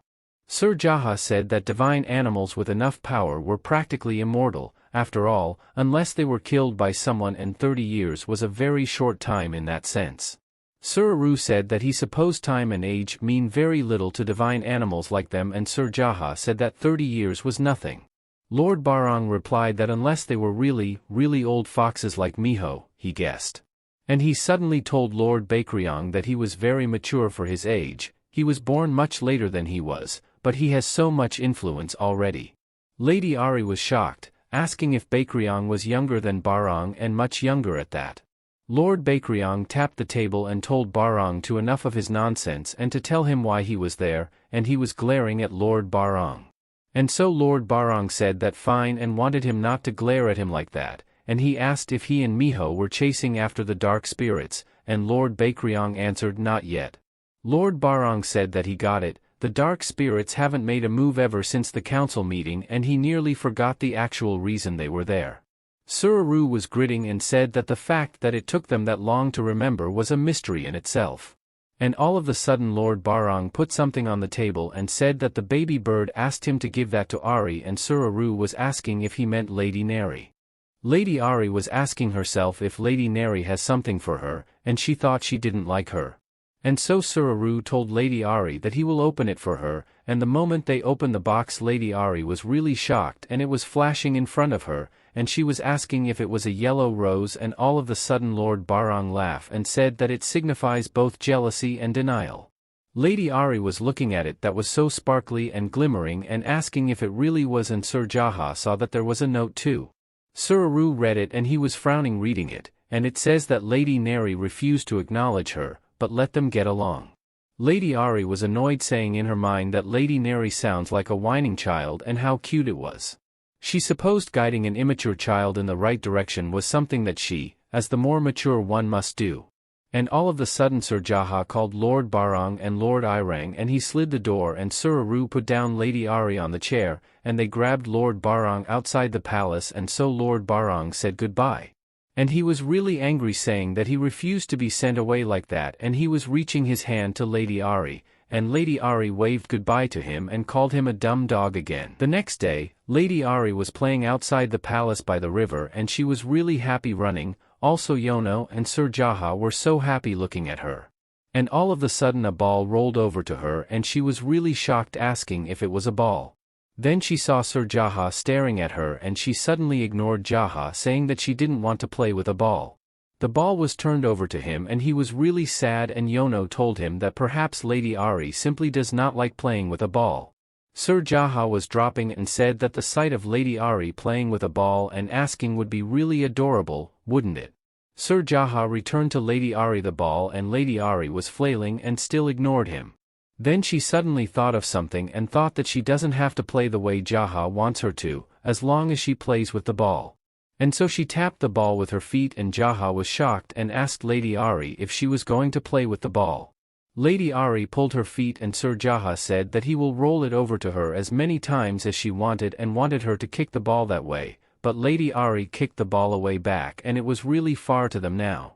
And so Sir Jaha was dashing to get the ball and give it back to her and told her to kick the ball toward this time, but Lady Ahri kicked the ball back again and Sir Jaha was dashing to get it again. Sir Jaha was pleading to kick the ball towards this time, but still Lady Ahri didn't listen to him and still kicked the ball away to him.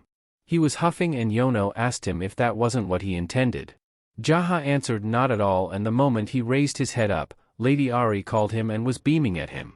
And so Sir Jaha said that as long as Lady Ahri was happy, he was happy too, and Lady Ahri was saying in her mind that it was a good kitty. While they were talking, there was someone behind the tree listening to them, and all of a sudden Lady Ahri felt something, and so she turned to look and asked what was that. Everybody was in silence and she was asking did she just imagine that, and Sir Jaha perked something and asking who was there. And so he was getting ready to block and Yono lifted up Lady Ahri and they were dashing running away. They went to Lord Bakryong's room and he was not there, and all of a sudden a dark spirit was already at their back. Yono was shocked and Lady Ahri was so scared. The dark spirit said that how foolish of them to leave the marble with a weak little dog, and Bakryong was as overconfident as ever, he saw. The dark spirit was whooshing around her and she was thinking that she had to save Lady Ahri, and so she threw Lady Ahri to be safe and escaped, and Yono already disappeared and the dark spirit was already in front of her. Lady Ahri was looking at the dark spirit, saying that it was a dark spirit that hasn't been fully corrupted, and sentient too. The dark spirit leaned on the floor and said from what he had been told, that was supposed to be Bakryong's child. Lady Ahri was looking at the dark spirit, saying that it was even more frightening up close, but she needed to rescue Yono from that monster. She tried her best to control her divine power and her body was flashing. And the moment the dark spirit reached its hand to her, it got hurt and he was shocked and asked if really she can control her divine power already, and he wasn't told about that. And all of a sudden there was a swivel flashing around and was saving Yono, who was trapped with the dark spirit's power. The dark spirit was hesitating, saying that the kid was completely different from what he was told and that the tiger was too quick, and asking how that absolute monster killed all of them already. He turned to look and saw that the other dark spirit was stepping forward to the lady asking for the marble, and Lady Ahri was bewildered looking at the spirit and asking if that thing was coming towards her. And all of a sudden Yono was dashing forward to the lady and grabbed it, and still the dark spirit was stepping forward to them.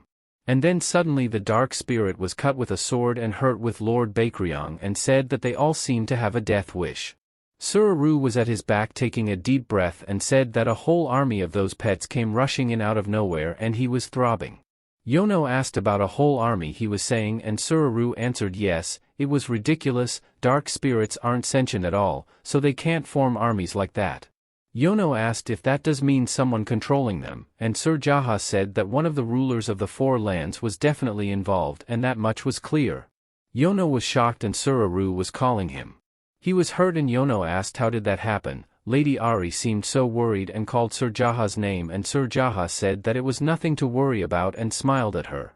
Yono saw that Sir Jaha's wound was deep, and so she said that she will bring something to stop the bleeding and she will be right back.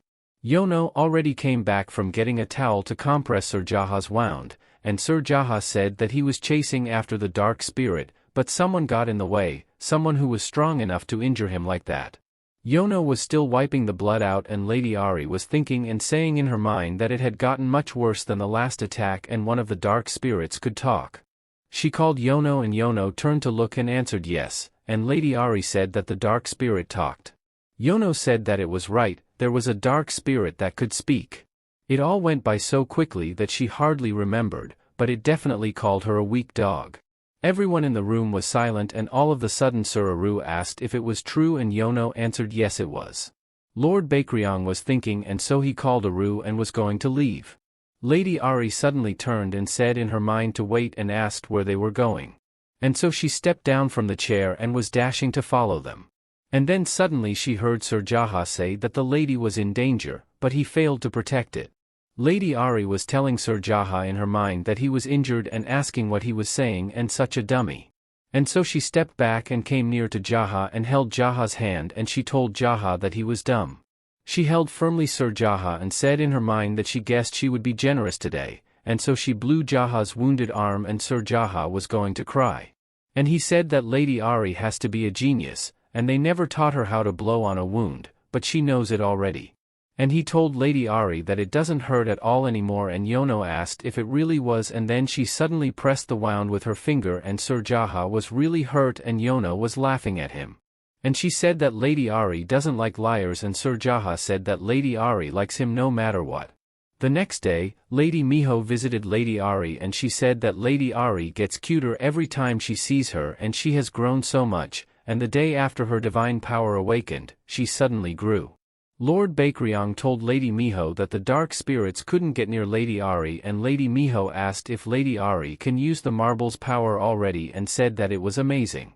Lady Ahri was thinking that it was too much between the two of them, and she was shaking her head and saying in her mind that her pronunciation isn't perfect yet, so it makes it hard to talk, and asking when will she be able to speak properly. Lady Miho was trying to understand Ahri was trying to say, and Sir Jaha said that Lady Ahri says she cannot use the marble's power very well yet. Lady Ahri was nodding, and Lady Miho asked how he all knew what she meant, and Sir Jaha answered that because Lady Ahri and him have fantastic teamwork, and Lady Ahri disagreed with saying in her mind that it was not true. Lady Miho suddenly asked about that anyway. They were telling her that Ahri had awakened to her divine power already, and Lord Briang and Sir Jaha were nodding at her. Lady Ahri was shocked and asked what they were talking about, and she asked Jaha about it, and Jaha said that usually one has to be much older than she currently is to awaken to their divine power. Lady Ahri was sulking and asking what awakening meant, and Yono explained that divine animals were born with divine power, but once they learn how to control their divine power, that's when they can use it properly. Lady Miho replied that in any case, it happened to Ahri very quickly, and just as what she thought, she was right about her. Now once she is a little older, she will have to get lessons too, and Lord Briang was asking about it. Lady Miho answered that if Ahri learns to control her divine power, the dark spirits won't be able to go near her. Lord Bakryong turned and said that he can teach Ahri himself, and Lady Miho told him that a genius like him can't teach anyone. Lord Bakryong was speechless, and all of a sudden Sir Jaha raised his hand and said that he will, but Lady Miho told him that he was overruled. And she said additionally that Jaha isn't very good at teaching, and Lady Ahri agreed with it and said in her mind that it was right. Lady Miho said that would leave Aru, but since he was so busy, they would leave him out, and she was thinking who could teach Ahri. She suddenly clapped her hand and said what about Maru, and Jaha was shouting never, and Lady Miho was smiling saying that in that case she will call for Yunwal.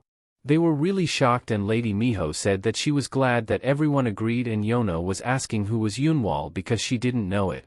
Yono was shaking her head and told Ahri that she would find out soon enough, and there was no need to concern herself ahead of time.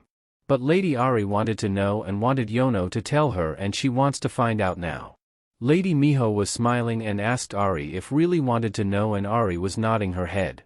Lady Miho said that the World Chief Justice was probably too hard for Ahri, isn't it? She was so cute. Yono answered yes, and she supposed so, and Ahri was asking if they were kidding her and what do they all take her for. And then she suddenly thought of something and asked if a Chief Justice isn't someone with a pretty high rank, not as much as Miho. And Sir Jaha was really annoyed, saying that Lord Yunwal was just as disconcerting as Lord Barang, but in a different way. And he was so diligent when he works that it was actually frightening, and Lord Bakryong said that Yunwal does make others uneasy because of his occupation. Yono sighed and said that she was worried he might do an inspection while he was in the eastern lands, and Lady Miho said that Yunwal was probably on his way already though.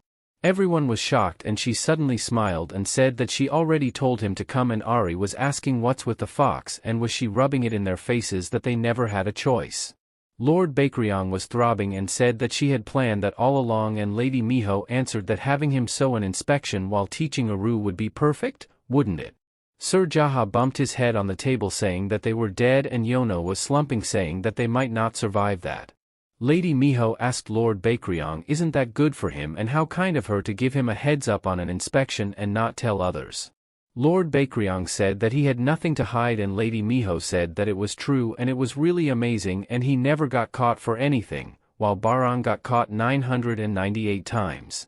Lady Ahri was gasping, asking what he even did, and it was almost like getting caught on purpose. Yono said that Barang will get to 1,000 soon, and Sir Jaha said that Barang should really work harder. Lady Miho told Ahri that she mustn't turn into a grown-up like Barang, and Lady Ahri was asking in her mind why would she even compare her to that loser. Lady Miho asked Lord Bakryong don't he think Yunwal would be a perfect teacher for Ahri. As Chief Justice, his status won't hold him back, either.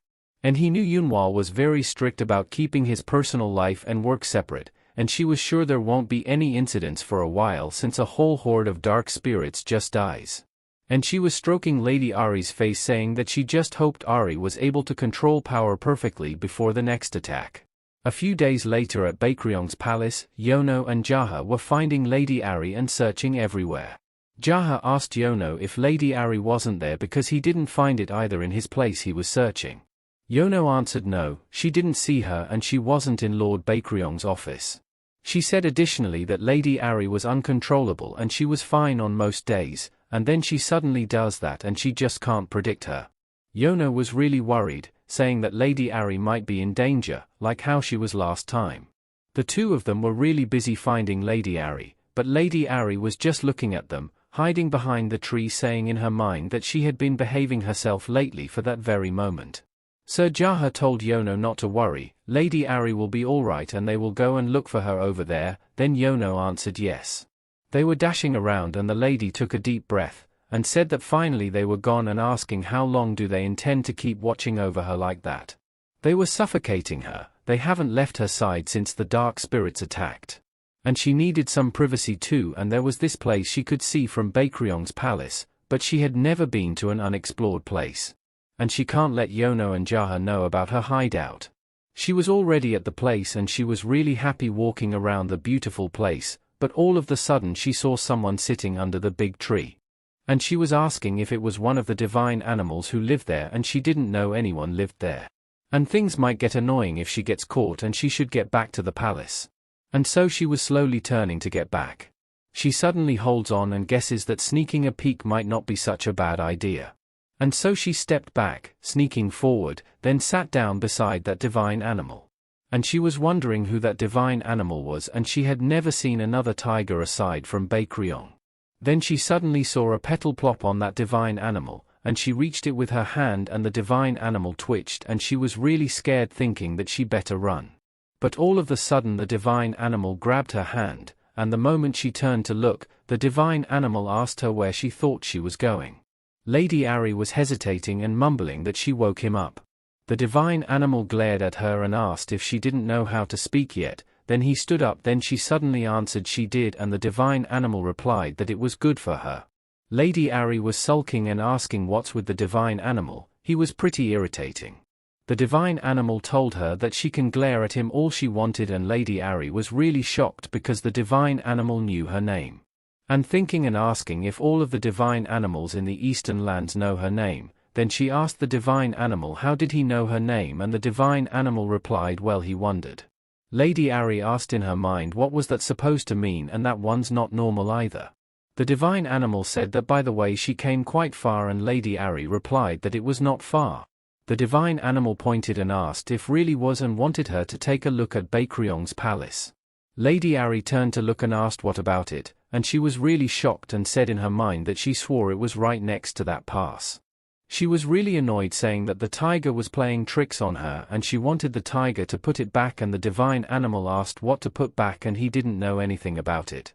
The tiger asked if she wanted to go back, and Lady Ahri was thinking and saying in her mind that she don't want to go back like that though, and Yono and Jaha must be looking for her. But she had a bad feeling about leaving that guy behind, and she was glaring at the tiger, and the tiger asked if she was suspicious of him. Then he suddenly said that he was quite a high-ranking divine animal, if she knew. Lady Ahri was thinking and guessing that maybe it was, so were Briang and Sawa, and she can't trust any of them. And being a high-ranking divine animal only makes her less trustworthy, and she was really nodding. The tiger said that he supposed that doesn't mean much if she has already met Briang, and saying in his mind that Briang was always so unhelpful, and guessing that guy has left a bad impression on everybody. Then he suddenly glared at Lady Ahri and said that he was a really nice divine animal, and Ahri was really annoyed and asked who said that about themselves. And the sort of divine animal never actually turns out to be nice, and all of a sudden the tiger grabbed her hand and stared at it, and she was asking why the tiger suddenly grabbed her hand. She felt disturbed, and so she pulled back her hand, and the tiger told her that she must be unfamiliar with controlling her divine power. Lady Ahri was shocked and asked, and the tiger replied that it was just as he heard. The tiger snapped his finger, and all of a sudden the palace got closer to them, and she was really shocked, asking what it was and was it an illusion spell. The tiger leaned and asked her if she was impressed, and Lady Ahri was answering in her mind that she was impressed, and suddenly told the tiger that he was bad. She pointed at the tiger and said that he tricked her, and the tiger replied and asked if that was an issue. Lady Ahri was shocked and glared at the tiger, and the tiger said not to glare at him like that, and he just wanted to test her, since she happened to come there. Lady Ahri was really annoyed, asking who he was to test her, and what a weirdo he was. She gets sad because her secret hideout was crumbled and all her plans were ruined. All of a sudden the tiger asked her why she did come there, then Lady Ahri answered that it was none of his business. The tiger asked her if she liked it there, and it was the place where he stayed whenever he came to the eastern lands. And asked her, isn't it beautiful, and Ahri nodded, and the tiger told her to visit again sometime, and it looks like he will be staying there for a while anyway. Or maybe she wouldn't want to since he was there, and then suddenly Ahri glared at him, saying in her mind that it was obvious, but it was hard to say so when she looked at his face. And it was not at all because he was handsome, or because he was pretty, or because he was so good looking. The tiger reached his hand and told her that they will get along, and Lady Ahri was shocked, asking to get along for what, and she didn't think she would be seeing him again. Then the tiger told her that she knew for whatever reason, and Lady Ahri was staggered, saying what a strange divine animal. Then she was running away. She already came back to the palace, and she was looking everywhere, asking where have Yono and Jaha gone. She closed her eyes and used her divine power to check Yono and Jaha, and she was asking if she had to walk all the way there, but she was sure they were looking for her the whole time. So she decided that she would be generous once, and she was not that shameless. And so she stepped forward to go to the place where Yono and Jaha were, and while she was walking she felt like she had forgotten something. She was asking what it could be and something didn't feel right. She suddenly made a sudden move and was shocked, asking in her mind what was going on. Then someone said that she made it, and it was the tiger talking to Yono and Jaha, and she was asking in her mind why the mister was there, and the tiger smiled at her. She was trembling and shaking, and Yono came forward to her and asked where she had been, and they have been looking all over for her. She was glad that she got there in time. She grabbed Yono's dress and pointed to the mister and asked what was that thing. Yono was sweating and asked about that thing Ahri was saying, and Ahri answered yes and asked again what was that thing in there, and the mister was just smiling at her. Yono told Lady Ahri to relax, and said that the mister was Lord Yunwol. Lady Ahri was shocked, thinking that she had heard that name before and asking who that was again. Lord Yunwol came closer to her and said that like he said before, he hoped they would get along. And said additionally that he was Lord Yunwol, the Chief Justice, and she will be teaching her starting today. Then the name flashes into her mind and she remembers it now and tells in her mind that it was her teacher, and she was hesitating to reach her hand back. And so she reached her hand and made a shake to Lord Yunwol.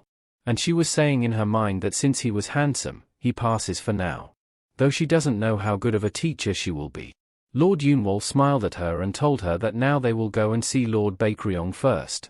They were already at Lord Baekryong's office, and Lord Baekryong told Lord Yunwol that he was there sooner than he expected, and Lord Yunwol answered that Miho asked him to hurry.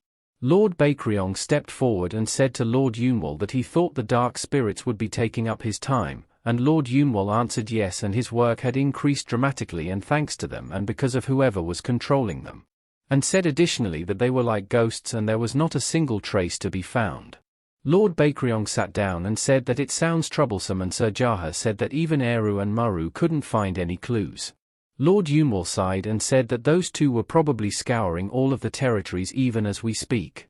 Lady Ahri was mesmerizing because she hadn't seen Eru lately, and Lord Yunwol said that he think they need more people to patrol the areas, and Lord Baekryong replied that he will see if there was anyone suitable for the job.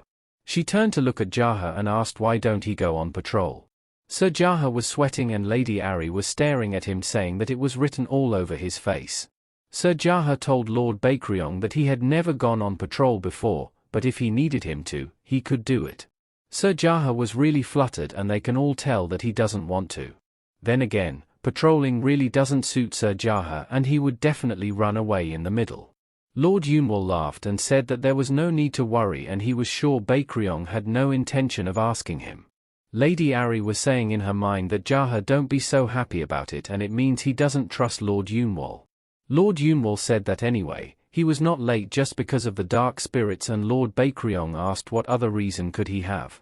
Lord Yunwol answered that Briang got in trouble again, and Sir Jaha asked what Briang has done now, and Lord Yunwol answered that well, he guessed he could say, he raided the state coffers a little, and Sir Jaha said that it sounds bad.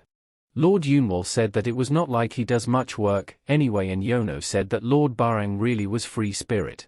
Lord Yunwol asked about a free spirit and said that Briang just has no sense of responsibility. Yono said that she heard Briang never wanted to become the ruler and he was apparently forced into the position when Lord Hukrang passed away. But the same goes for the Phoenix, doesn't it? Except that she was bad at the work she was supposed to do and the wolf was not doing the work, which makes it a problem. And all of a sudden Lady Ahri replied that it was because Briang was dumb dog, and Sir Jaha agreed and said that it was right and he believed it was because he was a dumb dog. Lord Yunwol laughed and asked about Briang being a dumb dog, and Lady Ahri answered that wolves were canines, like dogs, and Sir Jaha said that it was right they were. And that's why calling him a dumb dog was correct, and Yono laughed and told Ahri that she was so smart. Yono told Jaha that Lady Ahri even awakened to her divine power already, and Lady Ahri was really amazing. Lord Yunwol said that it was also the reason he was there, and he was quite surprised to see that Lady Ahri was such a young divine animal. The fact that she awakened to her divine power despite being so little, it can't just be because of the marble. Lord Yunwol was thinking and suddenly told Yono and Jaha to give them some privacy for a moment. Then Yono answered yes and dragged Sir Jaha. But Sir Jaha said that he can't leave Lady Ahri's side and Yono was dragging him off to come with. Lord Yunwol glared at Lady Ahri and said that it was not at all noticeable that she was a human, and it's as if she had always been a divine animal. Lady Ahri was shocked, saying in her mind that Lord Yunwol knew, and Lord Baekryong sighed and asked Lord Yunwol if Lady Miho told him. Lord Yunwol answered that well, he was the Chief Justice, after all he needed to know. Lord Baekryong said that it was hardly necessary and Lord Yunwol replied that it isn't entirely unnecessary, either. And he was letting him get away with it, after all, even though allowing a human into their nation was against the law. Lady Ahri was really shocked, and asked in her mind that Lord Baekryong broke the law to bring her there, and why did he go so far for her? Lord Yunwol said that Miho may be the absolute, but she had no right to interfere with his duties and if he had found out just now, he would have killed the child right away. Lady Ahri bowed her head and she was really trembling and Lord Yunwol said additionally that were that to happen, he wouldn't be sitting there either. Lady Ahri was really scared and all of the sudden Lord Yunwol said not to worry and he won't kill her. Whatever the case, he was her teacher now, and Lord Baekryong asked if that was a simple warning and Lord Yunwol answered yes, so don't get so worked up and he has taken a liking to Ahri, too. Lady was really shocked and Lord Yunwol told her that they will have a great time together. The day after that, they started their first lesson. And he asked Ahri if she can sense others' auras to a certain extent and she answered that she can't. She glanced at Jaha and says in her mind that if Jaha finds out she can sense auras, he will bother her even more. And he was already following her around everywhere. She was so eager and telling Lord Yunwol in her mind that she didn't know anything, so go ahead and teach her. Lord Yunwol smiled at her and asked if it was a coincidence that she found her so quickly in the palace, and she must be very intuitive. Lady Ahri tried to look back and said that of course it was a coincidence. Lord Yunwol was whispering and Lady Ahri was really annoyed saying in her mind that she would kill him if he blabbed and wanted Lord Yunwol to play along. They were already doing their lesson and Lady Ahri was doing it well and after that Lord Yunwol asked her if she understood everything so far, and Lady Ahri answered yes she did. Lord Yunwol clapped and said that it was for today and asked Ahri if she would give her hand to him. And so Ahri reached her hand and Lord Yunwol put something in her hand and Ahri was asking what it was. Lord Yunwol said that it was a gift, a specialty from the southern lands. She was looking at the gift Lord Yunwol gave to her and it sort of reminds her of Nari's wings or of a phoenix egg. And not to tell her that Lord Yunwol was trying to poison her with that, and she was thinking that poisonous mushrooms were just as colorful, and Lord Yunwol was going to kill her, so she can't just accept whatever he gives her. And she was asking herself whether she should eat that or not, and Lord Yunwol said that it was entirely different from the candy there in the eastern lands, and she will love it as soon as she tastes it. Sir Jaha was looking at the candy and she was slurping for it and he suddenly asked Lady Ahri if she was some candy. Lady Ahri was going to eat it and Sir Jaha suddenly said wait, but Lady Ahri already chewed the candy on her mouth and Sir Jaha was really worried with her. Lady Ahri was really amazed, saying in her mind that it was completely different from any candy she has ever had. It was like she was eating really fresh fruit, and she was really happy saying that it was so yummy. Sir Jaha gets sad and says that now she has one of those, she won't want any candy from the eastern lands anymore. He went through that corner and said that Lady Ahri won't care for any of the candy he offers her now. And Lady Ahri was telling in her mind that she never ate any of those anyway and they tasted yucky and she gave it Yono. Sir Jaha remembered Lady Ahri whenever Lady Ahri asked for candy, he thought his heart would stop from how cute she was and he won't get to see that again. Lady Ahri said it was right and Sir Jaha was crying and told her that she was so adorable, even when she was grumpy and Lady Ahri was annoyed saying in her mind that there was no winning against Jaha. Lord Yunwol smiled and said that he knew she would like them, and that candy was called hyangwa. Sir Jaha suddenly asked if those candies would disappear if he left them out for longer than a day, didn't they? Lord Yunwol answered yes they did and Lady Ahri was shocked and asked in her mind what kind of candy was that. Sir Jaha told Lord Yunwol that he thought he was staying in Cheongwa Hall and Lady Ahri was asking in her mind that Lord Yunwol went to the southern lands after meeting her yesterday. And so she asked Lord Yunwol if he went to the southern lands in such a short amount of time, and Lord Yunwol answered yes he did. Lady asked if something happened there and Lord Yunwol replied that if she had to go so urgently, then. Lady Ahri asked thus the southern lands were somehow always in chaos, aren't they? Lord Yunwol answered that it was because the phoenix was insufficient to lead, and if only she had received proper training, divine animals aren't all geniuses like Baekryong. And it makes him grateful to both Baekryong and Sawa and he suddenly asked Lady Ahri if she would like another hyangwa and Lady Ahri answered yes she did. And she said additionally that it was different from the one she had, and Sir Jaha said that they were the Southern Land's specialty for a reason.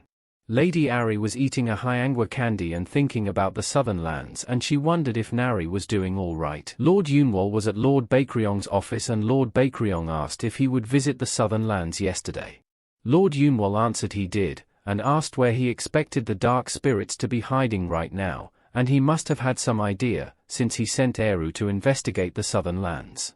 Besides the dark spirits, he was also sensing the beginning of a rebellion. Lord Bakryong was asking about the rebellion he was saying, and said additionally that someone infiltrated Nari's palace, and he told her it was nothing, though. Lord Yunwol asked what he meant, and Lord Bakryong said that there must be more if he sensed a rebellion brewing. He discovered bandanas with symbols on them, which seemed to belong to the rebels, and the Southern Lands would erupt in chaos very soon, and it would become the ideal place for dark spirits to hide in. Lord Yunwol said that they have yet to enact their plans, but they must be out there somewhere, biding their time. Lord Bakryong replied that most likely, and Lord Yunwol asked why he thought he was telling him this. Lord Bakryong asked Lord Yunwol if he had no intention of stopping them, did he? Lord Yunwol replied that it was inevitable, even if he was to put a stop to it now. Besides, if the Southern Lands get a new master, his workload will decrease significantly. And except that, the timing was just perfect, and Lord Bakryong said that someone must have been involved, and Lord Yunwol replied that it was the only way to explain it as of now, and they need to find the one behind it all. And that anomaly of a dark spirit Ahri and Yono witnessed who had sentient, someone out there was helping him. Lord Bakryong replied that someone has to be one of the masters of the Four Lands. Lord Yunwol said how reckless it was and asked who would dare to anger both him and Miho. And it would be nice if it was Briang. Then, he could legally kill him. Lord Bakryong told Lord Yunwol that he said to him that would wait until Iran was old enough, and Lord Yunwol replied that his patience would run out before then. He turned to look at Lord Bakryong and said that he changed a lot after that day, but it seems like he has returned to his old self.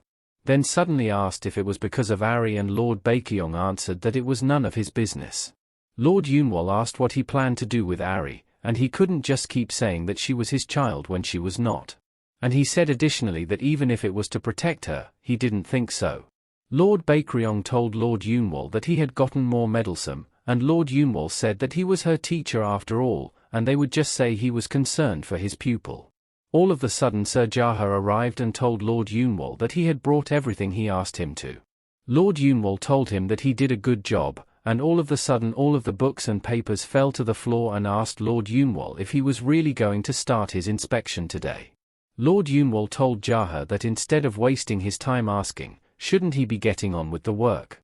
Jaha was telling in his mind that Lord Yunwol can't be a divine animal, and he was sure he was something entirely different. The next day, Jaha wanted Lord Yunwol to be honest, and Lord Yunwol asked about what it was. Jaha asked Lord Yunwol if he was some sort of god, weren't he, because divine animal can't live like him, do working day in and day out. Lady Ahri was on the side enjoying eating hyangwa candy, saying that she didn't think she would get sick of that candy. Lord Yunwol told Jaha that if he was a god, does he think he would have let Briang and Nari into the world? Jaha was shocked and said that it was right, and Lady Ahri said that it was right. Lord Yunwol would have prevented them from being born. All of a sudden Lord Yunwol told Ahri that they shall get to something practical today. Lady Ahri was asking how, and Lord Yunwol said that searching for auras, of course. Lord Yunwol suddenly glared at Jaha and smiled. Jaha was asking why he was and not to tell him. Lord Yunwol asked don't tell him what, and Jaha answered that it was not that, it was, and he was really nervous and sweating. Lord Yunwol asked not what, and Jaha asked if he was not asking him to go and hide somewhere, right? Lord Yunwol came closer to him and grabbed his shoulder and said that it was why he liked him. Jaha was asking some pardon, and Lord Yunwol told him that he was so dense most of the time, but at moments like that, he was very quick on the uptake. Lord Yunwol smiled and asked what he was waiting for and wanted him to go, but Jaha shouted that he mustn't leave Lady Ahri's side, and Lord Yunwol asked if he wanted him to go. Jaha was rushing to go backward, and Lord Yunwol asked him if he would watch Ahri and report on what he saw, and if he would leave to go and hide. Besides, what was there to worry about, and he will be right there with Ahri. And so Jaha go, and Lord Yunwol told him that now if he understands go, count 300 seconds. Lady Ahri was saying in her mind that Jaha does deserve what he gets, and she was thinking and asking if she had to wait for 300 seconds and find him.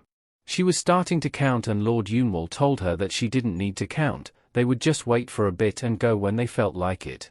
After waiting, he told Ahri that they will see what she can do.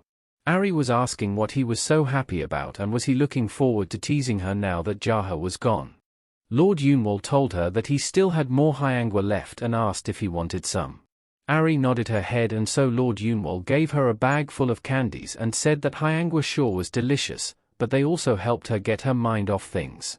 And said additionally that if she eats something delicious she momentarily forgets about whatever makes her sad, right? Ahri asked Lord Yunwol if he liked being the Chief Justice and Lord Yunwol asked if he liked it. Then he answered that he was not doing it because he liked it and Ahri was asking why he would do it. Lord Yunwol smiled and said that he guessed he was doing it because he was best suited for it, and only he can do that work and so it needs him to do it. He said additionally that it was the Chief Justice's duty to punish even the masters of the lands if they go against the ban. Though the former Chief Justice was killed before he could fulfill his duty, after what happened it was a job not just anyone can do and he was the only one. Baekryong could have done it, but by the time he was born, Baekryong had already become the master of the Eastern lands. But being the Chief Justice isn't so bad, if it weren't for that dumb dog and the baby bird. He suddenly smiled at Ahri and said that he felt like she would do well in the position and asked Ahri if she was interested in that work at all. Lady Ahri said that no, she didn't want to and Lord Yunwol was shocked and asked what a shame she had any other questions for him.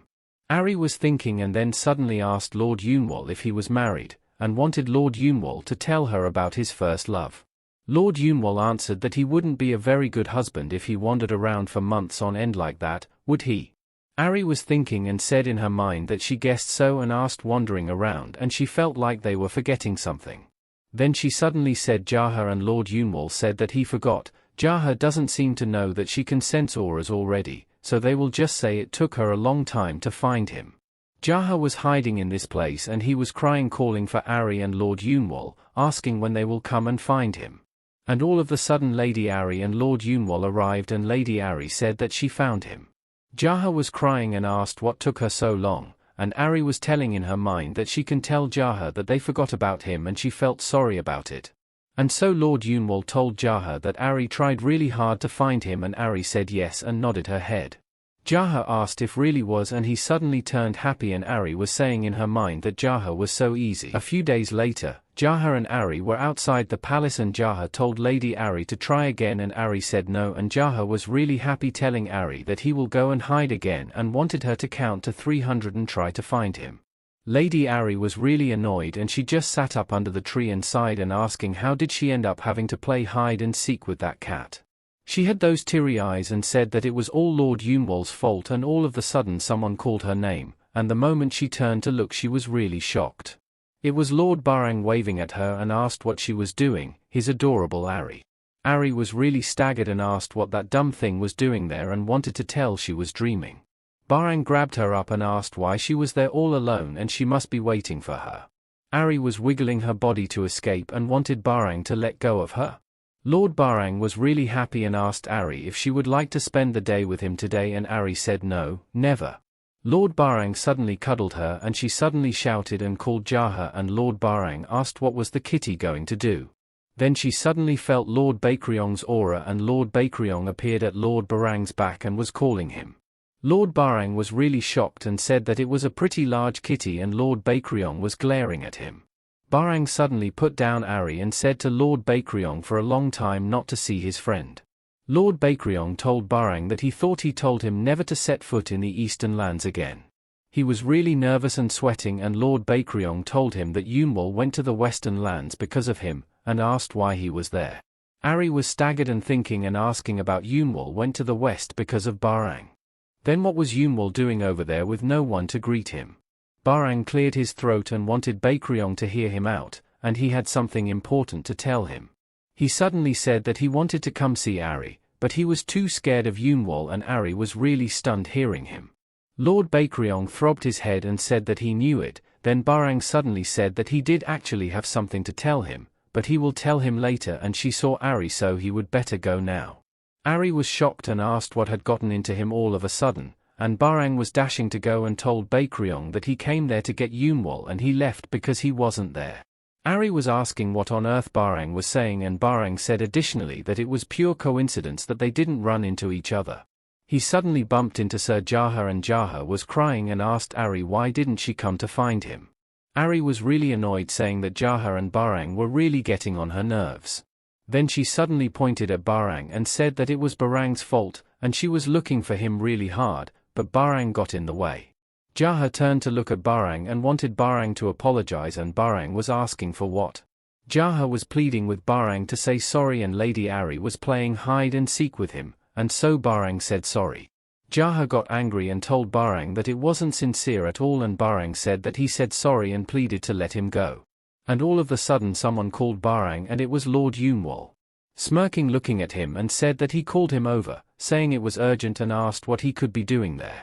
Briang was really nervous and shivering and told Lord Yunwol that he thought they just missed each other, and all of a sudden Ahri said that he was lying. And saying in her mind that she was nearly forced to spend the whole day playing hide and seek with Jaha because Yunwol wasn't there. Lord Yunwol sighed and said that anyway, he will come back to Briang's punishment, and he was getting something on his suit. And then suddenly showed a feather and told Baekryong that he found it at the border between the southern and western lands, and it was emitting such an estranged aura that he brought it there. Ahri blinked her eyes and said in her mind that it looks familiar, and asked where she had seen it before. Lord Baekryong raised the feather and said that it does feel unfamiliar, it was clearly something from the dark spirit. And all of a sudden Ahri said that it belonged to that dark spirit from before. Sir Jaha said that he thought the lady meant that it was a feather from the dark spirit she met before. Lord Yunwol asked if that anomaly, and it does have a distinctly different aura from other dark spirits. Lord Baekryong said that he will have it sent to Eru and Maru for now, and Lord Yunwol suddenly turned and glared at Briang, and Briang was asking what it was. The Lord Yunwol told him that he will give him a chance to make up for what he had done, just that once. Briang was asking about a chance, and if it was not anything dangerous, wasn't it? Lord Yunwol came closer to him and told him that he would certainly be in less danger than he was now, and Briang answered that of course he will do anything. Lord Yunwol suddenly reached his hand to Lord Baekryong, and Lord Baekryong leant over the feather. Lord Briang asked Lord Yunwol not to tell him that he wanted him to go after those leopards and deliver to them, and was that possible catching up to them? Lord Yunwol smiled at him and said that he will have to make the impossible possible, and Lord Briang replied that he was really old and asked how he was supposed to go after those two. Then Lord Yunwol answered that it was not his problem, and he needed to figure that out himself. Then Lord Briang was getting annoyed and told Lord Yunwol that he should respect his elders. Jaha called Lord Briang and told it that he really can't afford to be choosy right now. Lord Briang said that it was fine, but in exchange he had one last favor. He was staring at Ahri, and Lady Ahri asked why Briang was looking at her. And he suddenly said that he wanted Ahri to call him by his actual name. Lady Ahri was really shocked and asked if that was a dog barking, and she thought she was hearing things. She was really annoyed, and Lord Briang told her that she had to give him some sort of reward, and he was showing his cute face and pleading to Lady Ahri. Lady Ahri was asking what was wrong with that dumb dog, and Lord Briang said to let him spend one whole day playing with Ahri, and Lady Ahri was really annoyed and asked what he was saying, and he was actually gone crazy. Lord Yunwol and Lord Baekryong asked if Briang if he had a death wish. Lord Briang was crying and said that he hated them, and asked if they had any idea how heartbreaking it was to be called a dumb dog. Lord Yunwol told him that he was the one to blame there, and besides, it was true. Lord Briang replied that still it was too harsh, he was the only one Ahri calls a dumb dog, and Lady Ahri was asking herself what else would she call him, and was she being too mean, and she guesses she do feel a little bad for him. Ahri was trying to say the name Briang, and Lord Briang was telling her for just a little bit more and pleaded to call him Briang. He flew up because of excitement, but he fell off the ground. Jaha grabbed him down, and Ahri was glad Jaha took care of him. Lord Yunwol called Ahri and asked if they should get going, and Lord Baekryong said also that staying there for a bit longer might not be so bad. Ahri held on a bit and asked herself if they were trying to make her choose between them, and she suddenly said that she wanted to go with Jaha, and Jaha was shocked and asked for some pardon. Ahri was telling her mind that she picked Jaha so she wouldn't have to choose between those two. In the past, she would have gone for Baekryong without hesitation, but the Hyangwa candy Yunwol gave her was just so delicious that she can't decide now. Lord Baekryong and Lord Yunwol were talking and Lord Baekryong said that he guessed they made things difficult for Ahri and perhaps he guessed he had no more ill will toward Ahri now. Lord Yunwol brushed his hair and answered that he never did, but despised anything that goes against the law. Ahri was an interesting child and she was quite fascinating, too. Lord Baekryong leaned on the chair and asked Lord Yunwol about the fascinating things he said. Lord Yunwol answered that he has never met Shiho, so he wouldn't know, but according to Miho, she looks a lot like Ahri. Lord Baekryong said that not really, and told him that he seemed strangely interested. Lord Yunwol replied that he was her teacher after all, and Lord Baekryong said that it seems more than the mere interest of a teacher. And then all of a sudden Yunwol asked Baekryong what about him, what Ahri was to him. Lord Baekryong answered that Ahri was someone he must protect, nothing more, nothing less. Then he asked Yunwol why he went to the southern lands, and Lord Yunwol answered that it was not important, and what was important was the result. And he found that dark spirit's feather, after all. But still, if getting fooled by Briang had been all that came from that trip, he might have actually killed him. The next day at Cheonghwa Hall, Lord Yunwol and Ahri arrived at the place and Lord Yunwol asked Ahri if she was happy about coming there and Ahri answered yes, she liked it.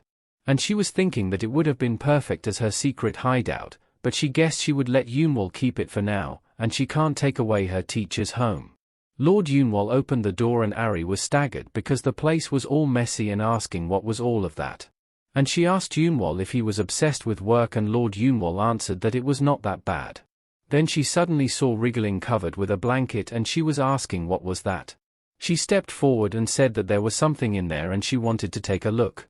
And so she pinched the blanket and pulled it over and a cute little animal appeared in front of her. And she was really amazed and said that it was really cute. The animal suddenly glanced at Lord Yunwol and called it a master, then asked who the child was. Lord Yunwol asked if he was talking to him and the animal said that he was his master, his teacher. Lady was really amazed and asked who that cute fox was, then she suddenly lifted it up and told it that he was so adorable.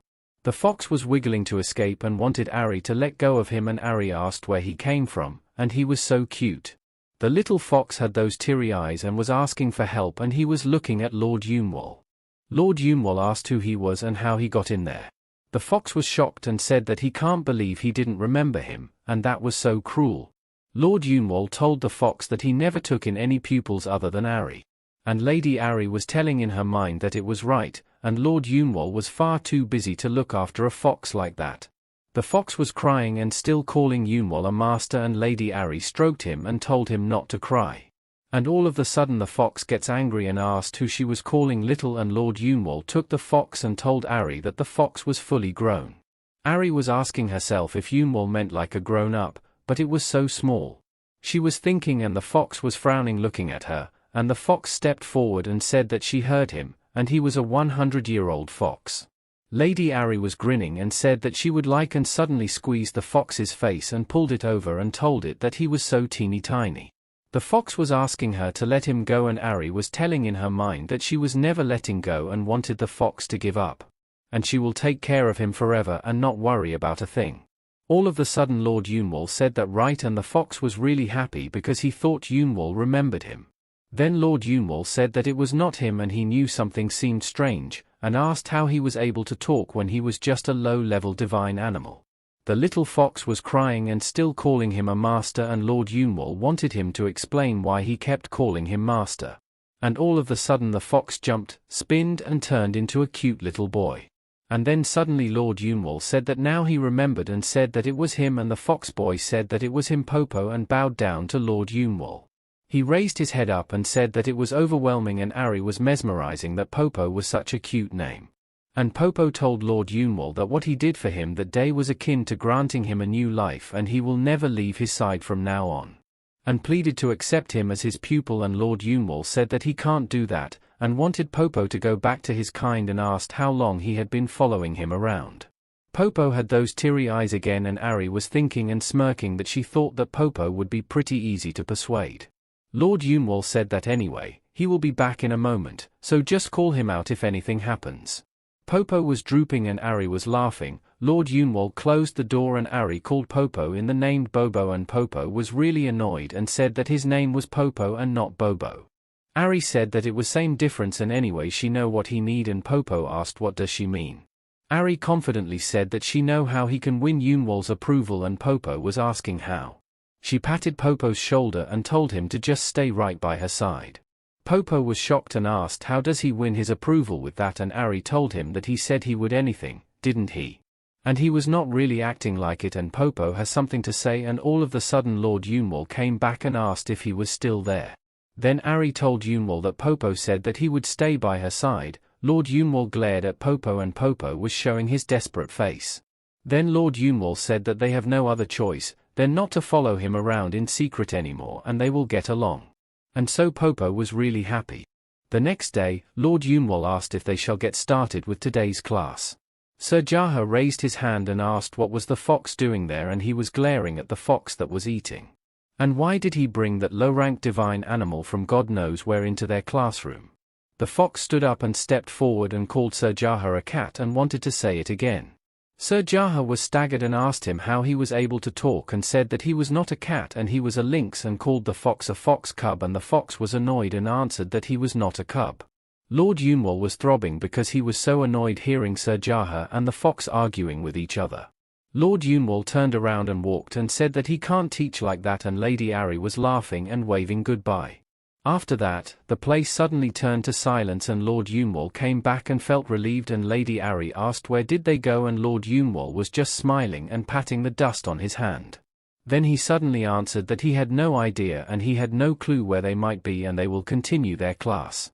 Lady Ahri was thinking that she should really watch her behavior around Yunwal, and Sir Jaha and the fox were in this place locked in a little house. After that commotion, Ahri was mesmerizing in her mind that it was so nice to have a new room. The view was better there, and she might be able to see Bakryong more often too. She was glaring at the place and saying in her mind that come to think of it, she hadn't shown Bobo to Bakryong yet. And so she asked Popo if he hadn't met Bakryong yet, and Popo asked who was that Bakryong. They went to Lord Bakryong's room and the door handle was so high up and she thought she would be able to reach it by now, and she guessed she was still not tall enough. She tried to stretch her body to reach the door's handle and she felt like she could almost reach it. She got so grumpy and walked back through and then suddenly dashing towards the door, and she finally got it. Popo asked what she was doing and Ahri asked Popo if he could open the door, and so Popo tried to push hard to open the door but it wouldn't open. And then suddenly the door creaks and Lord Bakryong gets out of his room and asks what was all the noise and what he was doing there. Then he suddenly saw the fox that was glaring at him, and Popo was staggered and asked if that was Lord Bakryong. Popo stood up and bowed down to Lord Bakryong and pleaded to let him serve him from now on, and he was the second most charismatic person he had ever met, and pleading to allow him to be at his service. Lord Bakryong asked how did the fox get there. Then all of the sudden Lady Ahri answered that Yunwal gave Popo to her and asked Lord Bakryong if he could put her down, and Lord Bakryong was really startled, saw her hanging on the handle's door. Lord Bakryong gets her out of hanging and she was mesmerized in her mind that the door opened by pulling it, and suddenly asked about the second most charismatic Popo said about. And thinking that Yunwal must be the first, but then what about her, and she was really annoyed with Popo.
And so, their lesson began.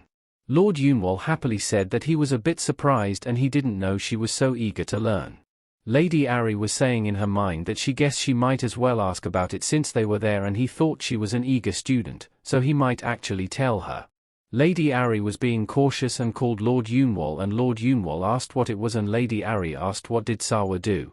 Lord Yunwol answered that she opposed the investigation. Lady asked about it and Lord Yunwol answered yes it was. Bobo was sniffing around the floor and asking if there were any more snacks. Lady Ahri was sulking and said in her mind that she knew that already and she was asking what the investigation was about. Lord Yunwol said how he should explain and they just say it was about something she did in the past, and all of a sudden Bobo bumped onto Lord Yunwol's shoes. Lady Ahri was asking if the tiger was playing with her right now. Lord Yunwol was staggered and laughed, then asked if she was not happy with that answer and he was holding Bobo in his arms. Lady Ahri said that she don't like it and Lord Yunwol was stroking Bobo's forehead and Lord Yunwol suddenly said that it was about a divine animal named Shiho. She suddenly held on and Bobo was saying that he felt like he had heard that name before. A few hours later, Sir Jaha was dashing and panting bringing all those letters and he told Lord Yunwol that Lady Kyonga sent those for him and Lord Yunwol asked if all of those. Sir Jaha answered no and a couple were from Lord San and Lady Ahri asked about Kyonga and San and who are they. Sir Jaha said that they can think of them as Lord Yunwol's deputies, though Lord San acts on Lord Baishan's orders as well. Ahri and Bobo were who is Baishan. Sir Jaha was going to answer but all of the sudden Lord Yunwol told Jaha to take all those to Cheonghwa Hall. Sir Jaha asked again and Lord Yunwol answered yes and asked if there was a problem and he saw there was, and he will take them to the study for now. Sir Jaha kneeled and called Lady Ahri and Lady Ahri was asking in her mind what it was this time and what's gotten into Jaha. Sir Jaha had those teary eyes and asked Lady Ahri if there was anything she would like to say to him. Lady Ahri was annoyed and asked in her mind what on earth was he talking about, then she answered no. Sir Jaha asked if she was sure and Ahri answered she was and asked herself why won't he believe her and was he in denial or something. Sir Jaha was crying and Lady Ahri what it was and just told her. Sir Jaha answered and asked didn't she miss him at all. Ahri was staggered and Sir Jaha held her hand and asked didn't she miss her loyal Jaha. And he was always wondering how she was doing and missed her so much and they haven't seen each other in a whole 34 hours, 13 minutes and 2 seconds. Lady Ahri was asking in her mind did Jaha count all that, then she sighed, inhaled a bit and all of the sudden yelled at Jaha and said that he was a dummy idiot. And she wanted Jaha to get back to work. Jaha was fuming and crying and Bobo was laughing and said that he finally left. And all of the sudden Lord Yunwol told her not to get too angry and feed her candy to cheer her up. She asked Lord Yunwol if he really liked Hyangwa, don't he and Lord Yunwol answered that not really and he bring them because she liked them so much and he was eating a Hyangwa candy too. Then he suddenly said that it was too sweet and Lady Ahri was guessing that Lord Yunwol doesn't have a sweet tooth. The day after that, Bobo and Lady Ahri were walking inside the palace and all of the sudden someone called Ahri and it was Yono. Yono told her that she had grown so much since the last time she saw her and Bobo was saying that it was a green dog. Yono stroked her head and said that she apologized for not being at her side as much lately and that she had been in the southern lands under Lord Yunwol's orders. Lady Ahri asked about the southern lands and Yono answered that she was the only other witness who saw that dark spirit, after all. Lady Ahri was guessing that Yunwol suspects the southern lands, and then suddenly Yono asked how she liked Lord Yunwol's classes. Lady Ahri answered that it was good and Yono said additionally that she was proud of her for already unleashing her divine power and taking lessons from Lord Yunwol. Lady Ahri said of course and Yono replied that she was really amazing and Ahri was laughing when she heard it. Yono asked Lady Ahri if they were on their way to see Lord Yunwol and she had a report to deliver to Lord Yunwol and she heard that he would be at Cheonghwa Hall today. Lady Ahri asked about today and she won't be meeting. And all of the sudden Bobo pushed her face and said that they will deliver it to him. Lady Ahri was really annoyed and Yono asked what he meant there and was that little one allowed inside Cheonghwa Hall as well. Lady Ahri answered and asked if Popo was not allowed there, but Cheonghwa Hall was where she met Popo. Yono answered that well, Cheonghwa Hall isn't a place just anyone can enter, even Sir Jaha and Sir Eru weren't allowed inside the hall. Lady Ahri asked how a lower-level divine animal like him was able to enter, and all of the sudden Popo came up to something and thought Popo was hoping and running. bringing the letter and calling Master Yunwol, and Lady Ahri was rushing and wanted Bobo to slow down. They slid the door and Lord Yunwol asked what it was and what they were doing there. Popo gave the letter and said that the green dog asked them to deliver it, and Lord Yunwol said that it must be Yono's report on the southern lands. He walked through and suddenly paused and asked what are they waiting for and did they plan on standing there all day. Lord Yunwol's office was so messy and Lady Ahri was shuffling and saying in her mind that there were so many things to trip over. And all of a sudden she was shocked and saw Popo crash onto the floor. Bobo raised his head and was laughing and her head was swelling, and Lady Ahri was annoyed and said that he was so clumsy. Lady Ahri was picking and carrying stuff and telling in her mind that she should tidy up a little so he doesn't trip again. Popo was tripping and all of a sudden he crashed again, and Lady Ahri was saying in her mind that Bobo really got rotten luck to step wherever she didn't tidy up and she should hurry up. Popo was laughing, but his leg was throbbing, and all of a sudden they heard Lord Yunwol was thinking and Popo asked what it was. Lord Yunwol said that it was proving difficult to track the culprit.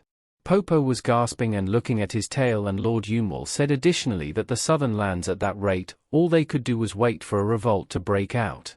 All of a sudden Ahri asked Lord Yunwol what he was thinking about, and Lord Yunwol answered that not much. And he will have even more work to do soon, and how vexing it was. Lady Ahri was staggered and Lord Yunwol stroked her head and said thank you for clearing the floor, and Lady Ahri was telling in her mind that Lord Yunwol was a liar. Lord Yunwol said that it was true, and all of a sudden there was someone shouting that Lord Yunwol was an evil creature. Lord Yunwol and Lady Ahri were shocked and Popo were asking what was that, and Lady Ahri was thinking that he had been quiet lately and he was getting closer. Then suddenly someone slid the door open, and it was Lord Briang looking so haggard. He was calling Yunwol and then he was shocked when he saw Lady Ahri looking at him really annoyed. So he suddenly ran forward and called Lady Ahri a darling, but Lord Yunwol blocked him and covered his face with a hand. He was throbbing and asked Lord Yunwol if he had any idea how hard it was to catch up to those two, and he was having a great time with Ahri over there the whole time. Lord Yunwol was getting angry and Lord Briang was getting scared and trembling, and Lady Ahri asked since when was she that stupid dog's darling, anyway. Lord Briang was asking some help to Lady Ahri, but Lady Ahri was calling him a dumb dog, and Lord Briang was pleading to call him by his name and to just say Briang just once. Popo asked Lady Ahri who that dumb dog, and Lord Briang was so annoyed, said an excuse, and the little fox how dare call him a dumb dog. Popo was shocked and asked Lady Ahri how he heard him and guessed that maybe dumb dogs have good hearing. Lord Briang was really annoyed and Lord Yunwol was laughing at the side, and Lord Briang asked how did a lower level divine animal even get in there, and he will let it slide this time. Lady Ahri was thinking that Yono said something like that too, and was it really true that not just anyone can come in there?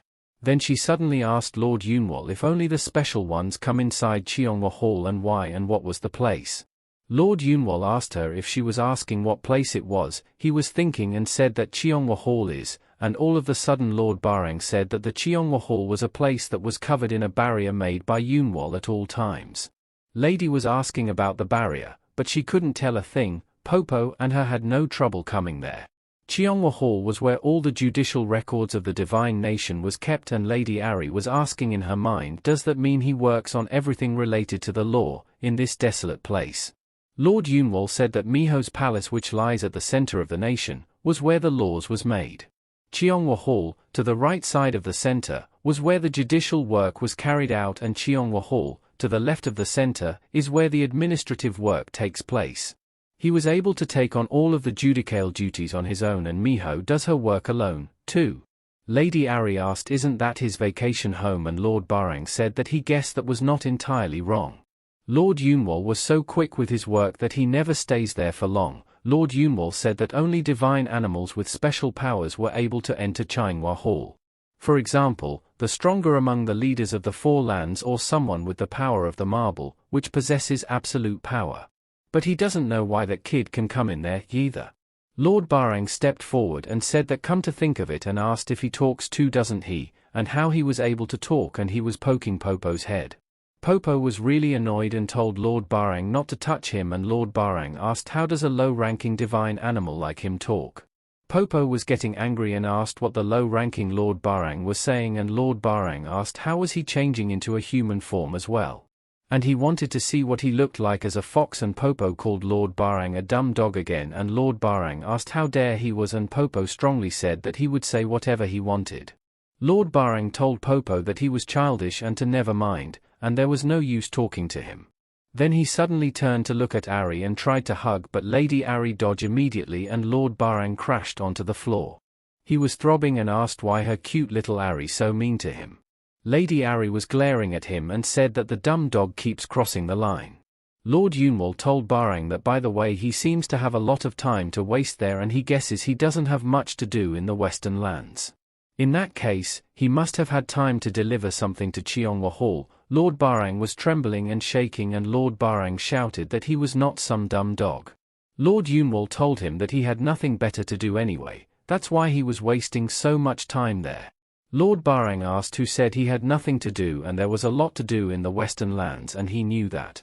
Lord Yunwal said that then he will send Jaha over, and Lady Ahri raised her hand and said that she was all right with that. Lord Briang asked why Jaha, and he already had Houn, his extremely competent assistant. Lord Yunwal was smirking and asked if that was so, and that was right, Houn was incredibly smart.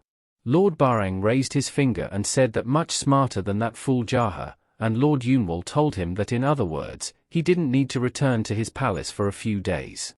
Lord Yunwal gave the letter to Lord Briang and grabbed its hair and wanted to take it to Cheonghua Hall for him, and it was near his home anyway. He told Lord Yunwal to hold on and asked for help from Ahri, and Lord Yunwal crashed him outside. Lord Briang asked why he has to go to Cheonghua Hall out of all places, and does it really have to be him? He had those teary eyes and said that there were so many other divine animals with nothing to do, and Lord Yunwal said that the only divine animal who had nothing to do that he knew of was him.